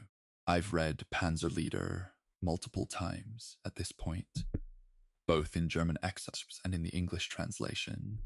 And what I find most interesting about it isn't the operational narrative, which is detailed and largely reliable on points that can be cross-checked. What interests me is the consistent absence of certain things. The Commissar order is not discussed. The Court of Honor is given minimal attention. The larger context of what the German army was doing in the Soviet Union, not just the operational war, but the systematic mass murder that was occurring in the same operational zone, sometimes in coordination with the same supply lines that fed his panzer groups, is not addressed. This absence isn't random, it's structural. Guderian was writing to be read in a West Germany that was rebuilding its military identity, and the memoir served that purpose. The post-war Guderian is a figure I find harder to engage with than the wartime one, precisely because the gap between what he knew and what he wrote is so visible once you've spent time with the broader historical record.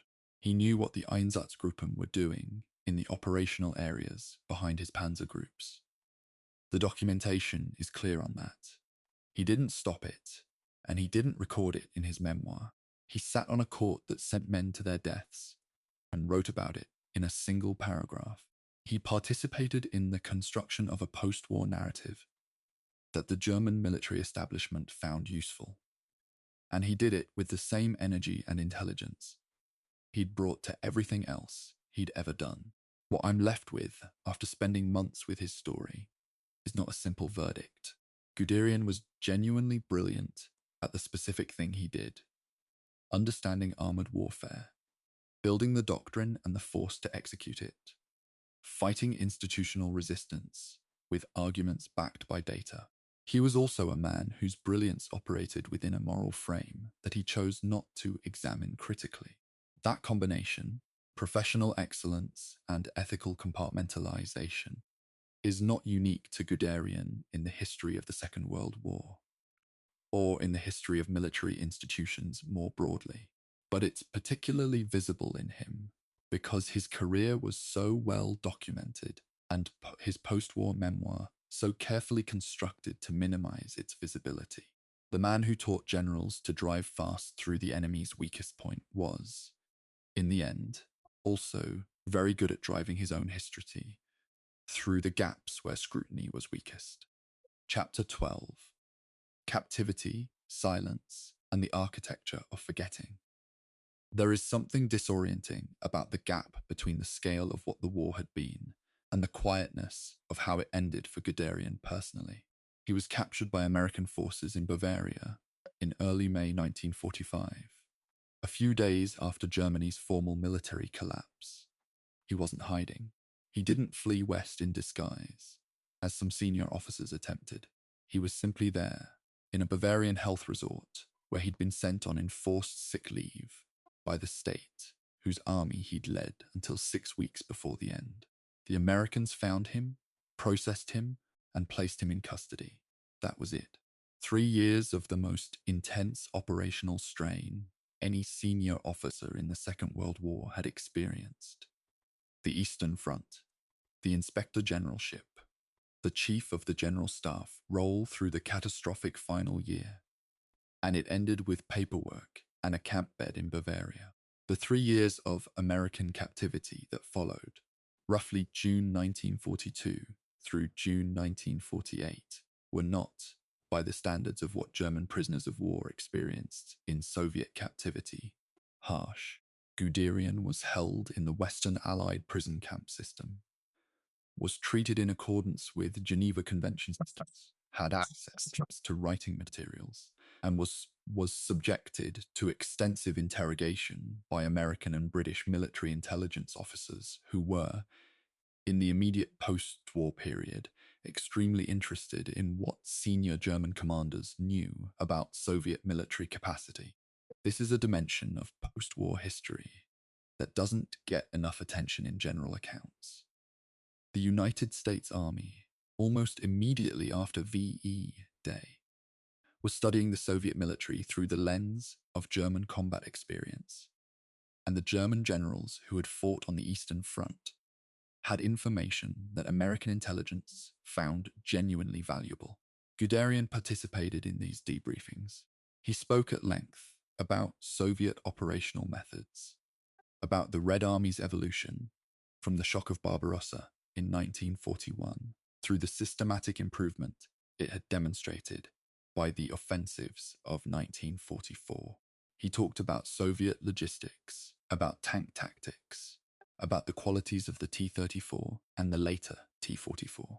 The Americans were, at this point, preparing for the possibility of military confrontation with the Soviet Union in Europe, and the institutional knowledge that Guderian represented was not something they were inclined to waste by subjecting him to a protracted war crimes trial. That calculus, operational intelligence value, weighed against accountability, shaped how the American authorities handled him. And I think it's important to be honest about that, rather than presenting his non-prosecution as a verdict on the moral question. The Soviet Union and Poland both formally requested Guderian's extradition for war crimes prosecution. The American authorities declined. Their reasoning, documented in the records of the proceedings, was that there was insufficient evidence to establish personal criminal command responsibility for the specific acts under consideration. What those specific acts were is worth spelling out clearly, because they've been somewhat obscured in popular accounts of Guderian's post-war treatment. The Cambridge University Press scholarly study Hitler's Panzer Generals, published in 2023, and drawing on German archival sources, including divisional, corps, and panzer group files, found direct evidence pointing to widespread implementation of the Commissar Order within units under Guderian's command during the early months of Barbarossa. The Commissar Order, issued on the 6th of June, 1941, directed German forces to execute captured Soviet political officers immediately, rather than treating them as prisoners of war. It was a clear violation of the laws of war. It was carried out. It was carried out in Guderian's operational zone. What the American investigators couldn't establish to their procedural standard was a direct chain of evidence linking Guderian personally to the issuance or implementation of specific criminal orders. This distinction between command responsibility in the broader sense and direct personal culpability in the narrower legal sense was one that ran through many of the post-war proceedings and produced outcomes that later historians, working with more complete archives, have found inadequate. The institutional record, as historians have now assembled it from multiple archival sources, paints a considerably more damning picture than the legal proceedings captured. But 1948 was not 2023, and the archives available in 1948 were not the archives available now. What Guderian did with his time during captivity, when he wasn't being debriefed on Soviet military matters, was right. He wrote his memoir in rough form, while still in custody, revising and shaping the manuscript through the months of detention. By the time he was released in the summer of 1948, the essential structure of what would become Panzer Leader was already in place.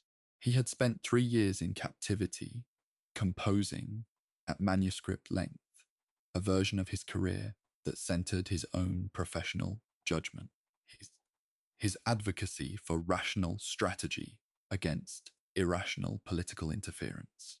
It was not an unintelligent document. Large sections of it hold up the archival record with reasonable accuracy on the operational details. The problems weren't in what he got wrong about tanks and battles. The problems were in what he didn't write at all. He was released into a West Germany that was itself engaged in a particular kind of national project. The Federal Republic in the late 1940s and early 1950s was being rebuilt politically, economically, and militarily as a partner of the Western Alliance. The construction of the Bundeswehr, the new West German army, required, among other things, a workable historical narrative about the Wehrmacht, one that distinguished between a professional army that had fought with skill and honor and the ideological agencies, the SS, the SD, the Einsatzgruppen, that had committed the worst atrocities. This clean Wehrmacht narrative, as historians have called it, was not primarily invented by any single person. It emerged from a convergence of institutional needs, American Cold War requirements, West German political necessity, and the self-interested memoir writing of the surviving officer class. Guderian's Panzer Leader was one of the most visible texts associated with this narrative's construction and propagation. The book was published in German in 1951 and in English translation in 1952. Its reception was extraordinary. It was read by officers in the United States Army, the British Army, and across NATO's developing military establishment. It was reviewed enthusiastically in military professional journals. It became a standard reference text in military education. For a generation of Western officers who were trying to understand how to fight a potential Soviet conventional offensive in Europe, Panzer Leader was a primary source written by the man who had actually done it. The operational content was genuinely useful. The moral framing, the implicit separation of professional military conduct from the ideological context in which that conduct occurred, was absorbed along with the operational lessons, quietly, without most readers examining it critically. Guderian's health had deteriorated significantly during his years of captivity and continued to trouble him after his release. He was 60 years old in 1948, had experienced the sustained physical and psychological stress of the war's final year, and was managing heart disease. He settled in the Bavarian town of Schwangau bei Füssen, in the foothills of the Alps, a place of considerable natural beauty that was, in its way, about as far removed from the Eastern Front as geography allowed. He did some writing, gave some lectures, contributed to the developing literature on the German army's wartime experiences. He watched the Bundeswehr take shape. He watched former colleagues take positions in the new force. He was consulted occasionally on doctrinal questions. He was not a central figure in the new West German military establishment, but he wasn't invisible in it either. He died on the 14th of May, 1954, at Schwangau bei Füssen. He was 65 years old. The cause of death was heart disease. He was buried at Goslar, where his wife Marguerite would eventually be buried beside him after her own death in 1972. The obituaries were broadly respectful. The language of military excellence, the acknowledgement of his contribution to armoured warfare doctrine, the careful distance from any sustained moral reckoning. He'd had less than 6 years of post-captivity freedom. He'd spent most of those years writing and managing declining health. It wasn't by any measure a long post-war life, and the story he'd told in Panzer Leader was already travelling the world under its own momentum, carrying his version of events into military academies and history shelves and strategic planning offices across the Western Alliance. Chapter 13. The Commissar Order. The crime that didn't make the memoir. I want to spend this entire chapter on a single subject. What Guderian knew about the criminal orders that governed the conduct of his forces in the Soviet Union, what those orders produced, and what he chose to do with that knowledge when he sat down to write his memoir. This is not a comfortable chapter to write. It wasn't a comfortable chapter to research, but it's the chapter this documentary requires, because you can't write seriously about Guderian's career without engaging honestly with the part of it that his own account worked hardest to make invisible. The Commissar Order was issued on the 6th of June, 1941, 16 days before Barbarossa began. It directed German military commanders to have captured Soviet political commissars, the Communist Party officials embedded in Red Army units, separated from other prisoners immediately upon capture and shot. It was not a marginal or ambiguous directive. It was issued through the normal Wehrmacht command chain, in writing, to army group commanders who transmitted it to their subordinate commanders. Guderian received it. His 2nd Panzer Group command structure received it. The question of what he did with it, and what his subordinate formations did with it, is now addressable through archival research that wasn't available to the investigators who reviewed his case in 1948. The Cambridge academic study published in 2023, drawing on divisional and corps level files from the German military archives, found that units under Guderian's command were among the most active in implementing the Kommissar order in the opening months of Barbarossa. The same study found that there is not a single letter in the extensive private correspondence of Guderian and the other panzer generals it examined that expresses any objection to, criticism of, or even acknowledgement of the mass killing programs occurring within their zones of command. Not one. The letters discuss operational matters, personal news, logistics. They don't mention what was happening to prisoners and to the Jewish populations of the towns and cities through which the panzer columns passed.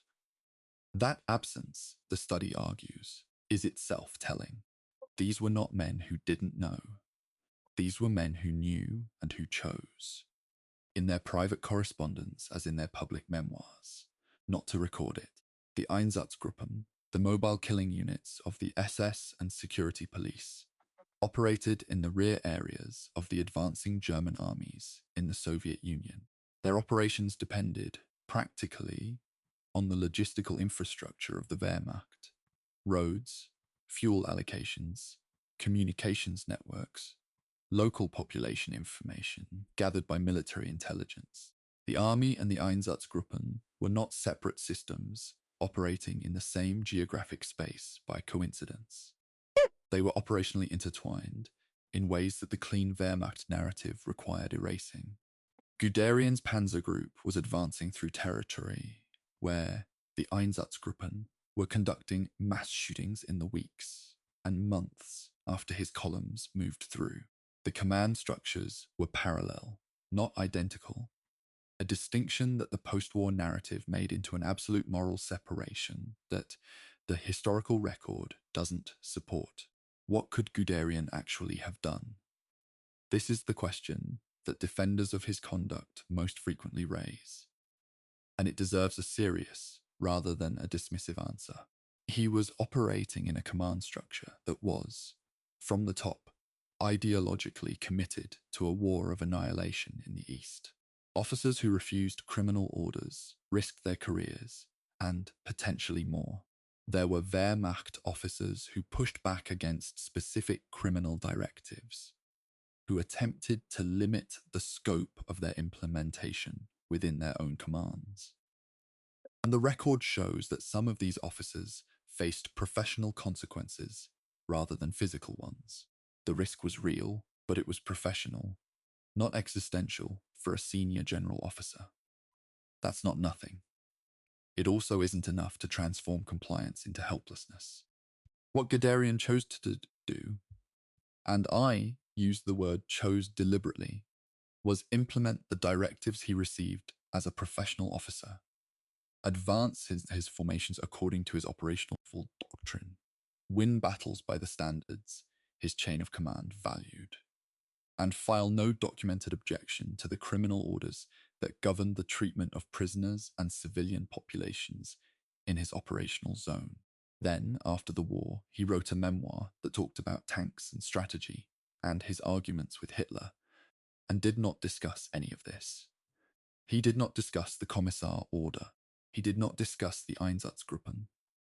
He did not discuss the fate of the Jewish populations in the territories his formations passed through. The memoir is over 500 pages long. There was space. He chose how to fill it. I find this particularly striking when I put it beside the professional Guderian, the man who wrote in Achtung, Panzer, with such precision about technical constraints and ethical obligations of command, who argued strenuously against operations he considered professionally irresponsible, who kept filing objections to Hitler even when he knew they'd be ignored, on the grounds that placing his professional judgment on record mattered. That man had a developed sense of institutional integrity. He believed records mattered. He believed that honesty about military realities was a professional obligation. That same man wrote a memoir that systematically omitted the most important moral realities of the war he'd participated in. The contrast isn't random. It's the result of a decision. The historiographical debate about how to weigh Guderian's operational contributions against his moral failures has evolved significantly since his death. In the 1950s and 60s, when Panzer Leader was being read most widely, and when the Cold War's doctrinal demands made German operational expertise politically useful, the dominant framework was essentially the one Guderian had constructed in his memoir. A talented, professional, soldier, flawed institution, regime he served with diminishing enthusiasm by the 1980s and 90s, and especially after the crimes of the Wehrmacht exhibition in Germany in the 1990s, which used archival evidence to document Wehrmacht involvement in atrocities. That framework came under sustained scholarly pressure. By the 21st century, academic historians working with the now more fully accessible German military archives have produced a picture considerably at odds with the memoir's self-presentation. None of this erases Guderian's contribution to armoured warfare doctrine, and I want to be precise about that. The intellectual work of the interwar period, the development of the Panzer Doctrine, the construction of the armoured division as a combined arms system, the insistence on radio communications as the enabling technology, the writing of Achtung, Panzer, stands on its own analytical merits. You can engage with that work seriously without endorsing or minimizing the moral context in which it was eventually applied. Military history that reduces every question to a moral verdict is not good history, but military history that separates the operational from the moral, treating them as unconnected domains, is also not good history. Guderian's career is precisely the kind of case that requires holding both dimensions simultaneously, without letting either one collapse into the other. What troubles me most, sitting with all of this, is not the wartime conduct itself, which was the product of institutional pressures and command structures that shaped everyone operating within them, but the post-war choice. The memoir was written in freedom, not under compulsion. Guderian had survived when millions hadn't. He had access to his own memory, his own records, his own knowledge of what had occurred in the operational zones of his command. He chose to write 500 pages about the war and to leave the most important things out. That choice had consequences. The book shaped how people understood the German army's conduct for decades. It contributed materially to a historical narrative that obscured accountability for mass atrocity, and it did so with the same systematic intelligence that Guderian had brought to everything else he'd ever organized. The general's last operation, executed with precision. Chapter 14. The afterlife of an idea. Guderian's doctrine in the Cold War and beyond Guderian died in May of 1954, but in a meaningful sense, his ideas didn't. They traveled. They crossed the Atlantic in the pages of Panzer Leader, and in the detailed after-action reports and historical studies that former German officers had produced during the American captivity period under the supervision of the US Army Historical Division. Those documents, hundreds of them covering every major Eastern Front campaign in operational detail, were deposited in American military archives and became standard reading for a generation of American officers trying to understand how to fight Soviet armored formations in Central Europe. Guderian's doctrine, stripped of its specific German context and translated into Cold War NATO planning, became a foundational text of Western conventional defense. The American Army's Field Manual 100 5, the document that codified the airland battle doctrine in 1982, drew at an intellectual level on many of the same principles that Guderian had articulated in the 1930s: depth, speed, combined arms integration, attacking the enemy's command and logistics structure rather than simply engaging their frontline forces. The specific language was American. The organizational architecture was NATO. But the underlying operational logic: fight in depth, disrupt the enemy's decision cycle, concentrate combat power at the decisive point, and exploit before the opponent can respond, was recognizable as a descendant of what Guderian had argued for since the 1920s. The intellectual lineage was explicitly acknowledged by some American doctrine writers of the period. This influence wasn't linear or unmediated. American officers didn't simply read Panzerleader and copy it. They filtered German operational experience through their own doctrinal debates, through the lessons of Korea and Vietnam, through the specific technical and geographical constraints of a potential Soviet conventional assault, through the Fulda Gap in West Germany. What emerged from that synthesis, particularly in the work of General Don Starry at the Army's Combined Arms Center at Fort Leavenworth in the late 1970s, was a distinctly American doctrine that happened to be intellectually compatible with Guderian's core principles. Whether that constitutes influence or parallel evolution at the conceptual level, a question military historians argue about, and I don't want to overstate the directness of the line. What is less ambiguous is the influence of the German officer memoirs, including Panzerleader, on the general professional culture of the Western military establishment through the 1950s and 60s. These books were read at staff colleges. They were discussed in professional journals. They shaped the vocabulary with which Western officers talked about operational art, about the relationship between speed and decision-making, about the difference between tactical and operational levels of war. The German operational experience in the East was treated, in these circles, as a body of professional knowledge that could be extracted from its ideological context and applied to new problems. That extraction was, as we've established, morally complicated by everything the memoir omitted. But the professional influence was real.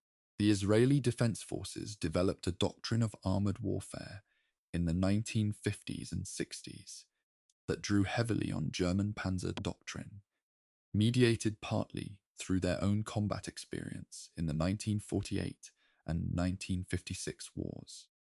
Officers of the IDF studied the German armored campaigns with the particular intensity of people who expected to fight against armored opponents with limited strategic depth and limited manpower.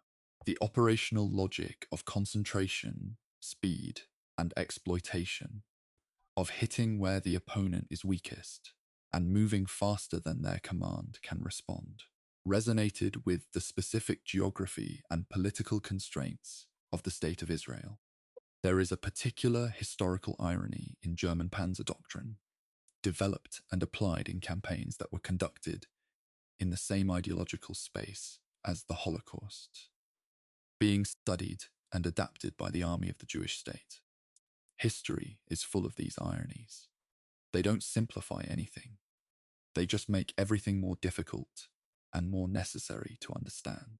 The Gulf War of 1991 provided what many Western observers called a large-scale validation of the airland battle doctrine that had been developing since the early 1980s. Coalition armored forces fighting in the deserts of Kuwait and southern Iraq executed deep maneuver operations against Iraqi defensive formations with a speed and coordination that owed something. Through multiple layers of intellectual transmission to the operational principles Guderian had spent his career developing. The 100-hour ground war, the left hook, the encirclement of Iraqi forces in Kuwait. These operations were conceptually related, however distantly, to the same doctrinal tradition, and they worked under the specific conditions of that campaign with a decisiveness that reinforced the intellectual prestige of the operational school Guderian had helped found.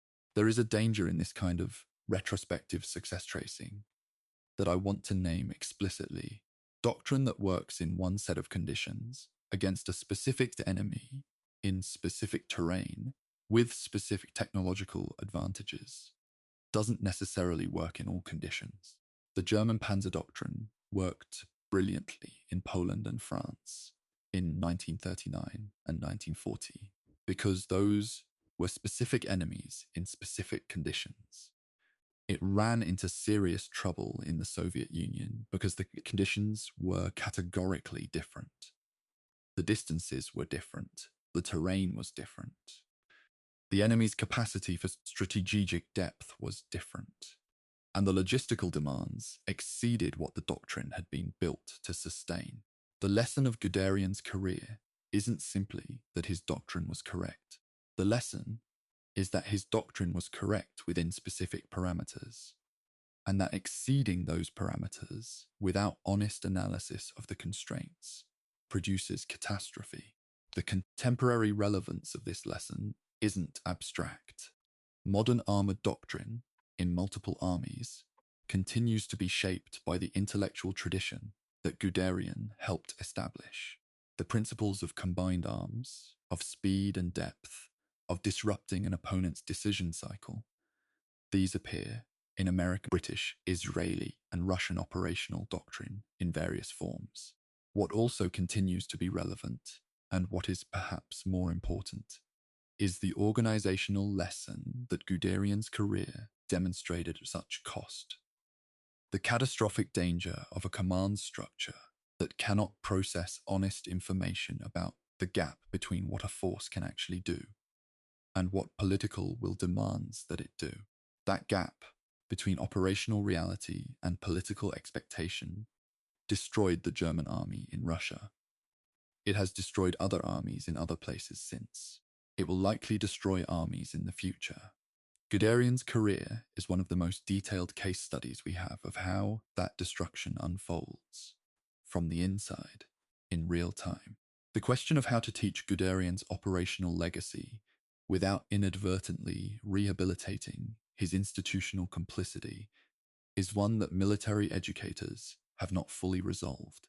You can teach the doctrine without endorsing the man. You can study the operational art of the Ardennes breakthrough without requiring that the student accept the clean Wehrmacht myth. But doing that requires explicitly naming the myth, explicitly addressing the moral context, and treating the operational brilliance and the moral failure as equally real aspects of the same historical record. That's harder than just reading Panzerlieder as a professional field manual. It's also more honest. And honesty about historical complexity is, in my view, the minimum that serious military education owes to the people it trains to use force. Chapter 15. Reckoning. What Guderian's career actually means. I've been building toward this chapter since the opening of this documentary, and I want to be honest with you about something before I begin it. There isn't a clean ending. There isn't a verdict that resolves the tension between the genuine intellectual brilliance and the genuine moral failure, between the professional integrity of the strategic arguments and the professional complicity in the institutional crimes, between the Guderian, who kept telling Hitler operational truths no one else would say, and the Guderian, who wrote 500 pages and left the most important truths out. Real historical figures don't resolve into clean verdicts. That's exactly what makes them worth studying. What I am confident about, after spending this long with his story, is a set of things that I believe the archival and scholarly record supports clearly. First, Guderian was, by the standards of his era and profession, an exceptional operational thinker. The development of the Panzer Doctrine, the integration of tanks, motorized infantry, artillery, and air support into a combined arms system capable of moving faster than an opponent's command structure could respond, was a genuine intellectual achievement. It was grounded in serious theoretical work, validated through systematic exercises, and refined through combat experience. Whatever else is true of Guderian, that contribution to the intellectual history of warfare is real. Second, the doctrine he developed and applied was used in the service of wars of aggression and, in the East, in the service of a war that had genocide embedded in its operational framework from the beginning. The speed of Guderian's panzer groups in the summer of 1941 wasn't simply a military achievement. It was also the mechanism by which millions of Soviet civilians came under German occupation in weeks rather than months. Occupation that the German state had planned, in explicit detail, to accompany with mass murder. The pace of advance and the pace of atrocity were connected. The tanks didn't commit the killings. The tanks made the scope of the killings possible. Third, Guderian knew what was happening in the zones his formations moved through, and he chose neither to resist it nor to record it honestly. This is the hardest judgment to sit with, because it sits right next to the evidence of his professional courage, his willingness to argue with Hitler, to maintain his position under pressure, to keep filing objections he knew would be rejected. The same man who showed that kind of professional integrity against institutional pressure chose, in the domain of moral accountability, a different path he compartmentalized. And the compartmentalization was so complete and so durable that it survived into the memoir he published 6 years after the war ended, a document that shaped public understanding for decades. Fourth, the post-war narrative that Guderian helped construct, the professional soldier surrounded by ideological incompetence, the clean military institution contaminated by a criminal political regime, was not only inaccurate in important ways, but was actively harmful. It delayed serious reckoning in West Germany with the Wehrmacht's actual conduct. It provided intellectual cover for a generation of former officers to rebuild their careers and their reputations without engaging honestly with what their institutions had done. It gave Western military establishments a version of German operational history that they could use professionally, while setting aside the moral context that made that history what it was. The harm wasn't incidental to the memoir's construction. It was, in some sense, its purpose. I want to be careful, though, about one thing. The judgment that Guderian was morally compromised is not the same as saying his career offers no lessons worth engaging with. It offers profound lessons, some of them instructive in the positive sense, and some of them instructive in the cautionary sense. The positive lessons are in the operational domain, the importance of combined arms integration, the centrality of communications to command, the strategic significance of logistics, the danger of doctrine divorced from honest assessment of what a force can actually sustain. These lessons have been absorbed by military organizations that, in their own contexts, use force in more constrained and accountable ways than the Wehrmacht did. The fact that the lessons have a contaminated source doesn't make them false. The cautionary lessons are, in some ways, more important and less widely absorbed. The German military's failure in the Second World War was not primarily a failure of operational art. Guderian was right about tanks. He was right about combined arms. He was right about speed and decision cycles. The failure was organizational and moral. The failure of an institution to maintain honest internal communication. The failure of senior officers to constrain political interference in operational planning, the failure of a professional culture to hold its own ethical standards against ideological pressure. These failures didn't happen suddenly in 1945. They accumulated over years, through a series of small accommodations and silences and institutional decisions to prioritize functional loyalty over moral integrity. And Guderian participated in that accumulation at every stage of his career. The question I keep coming back to, and I don't have a satisfying answer for it, is whether a different institutional culture would have produced a different Guderian. He was, by multiple accounts, a man of genuine intelligence and genuine conviction. The convictions that drove his operational work. The belief that armored warfare done correctly could reduce casualties compared to the attritional slaughter of 1914 to 18. The insistence that honest assessment of technical limitations was a professional obligation were not ignoble convictions. They were, in the specific context of the German army of the 1930s and 40s, applied in service of ends that made them irrelevant to the people who suffered. The intelligence and the conviction didn't translate into moral courage because the institutional and political context punished moral courage severely and rewarded operational brilliance lavishly. That's not an excuse. It is an explanation. The distinction matters.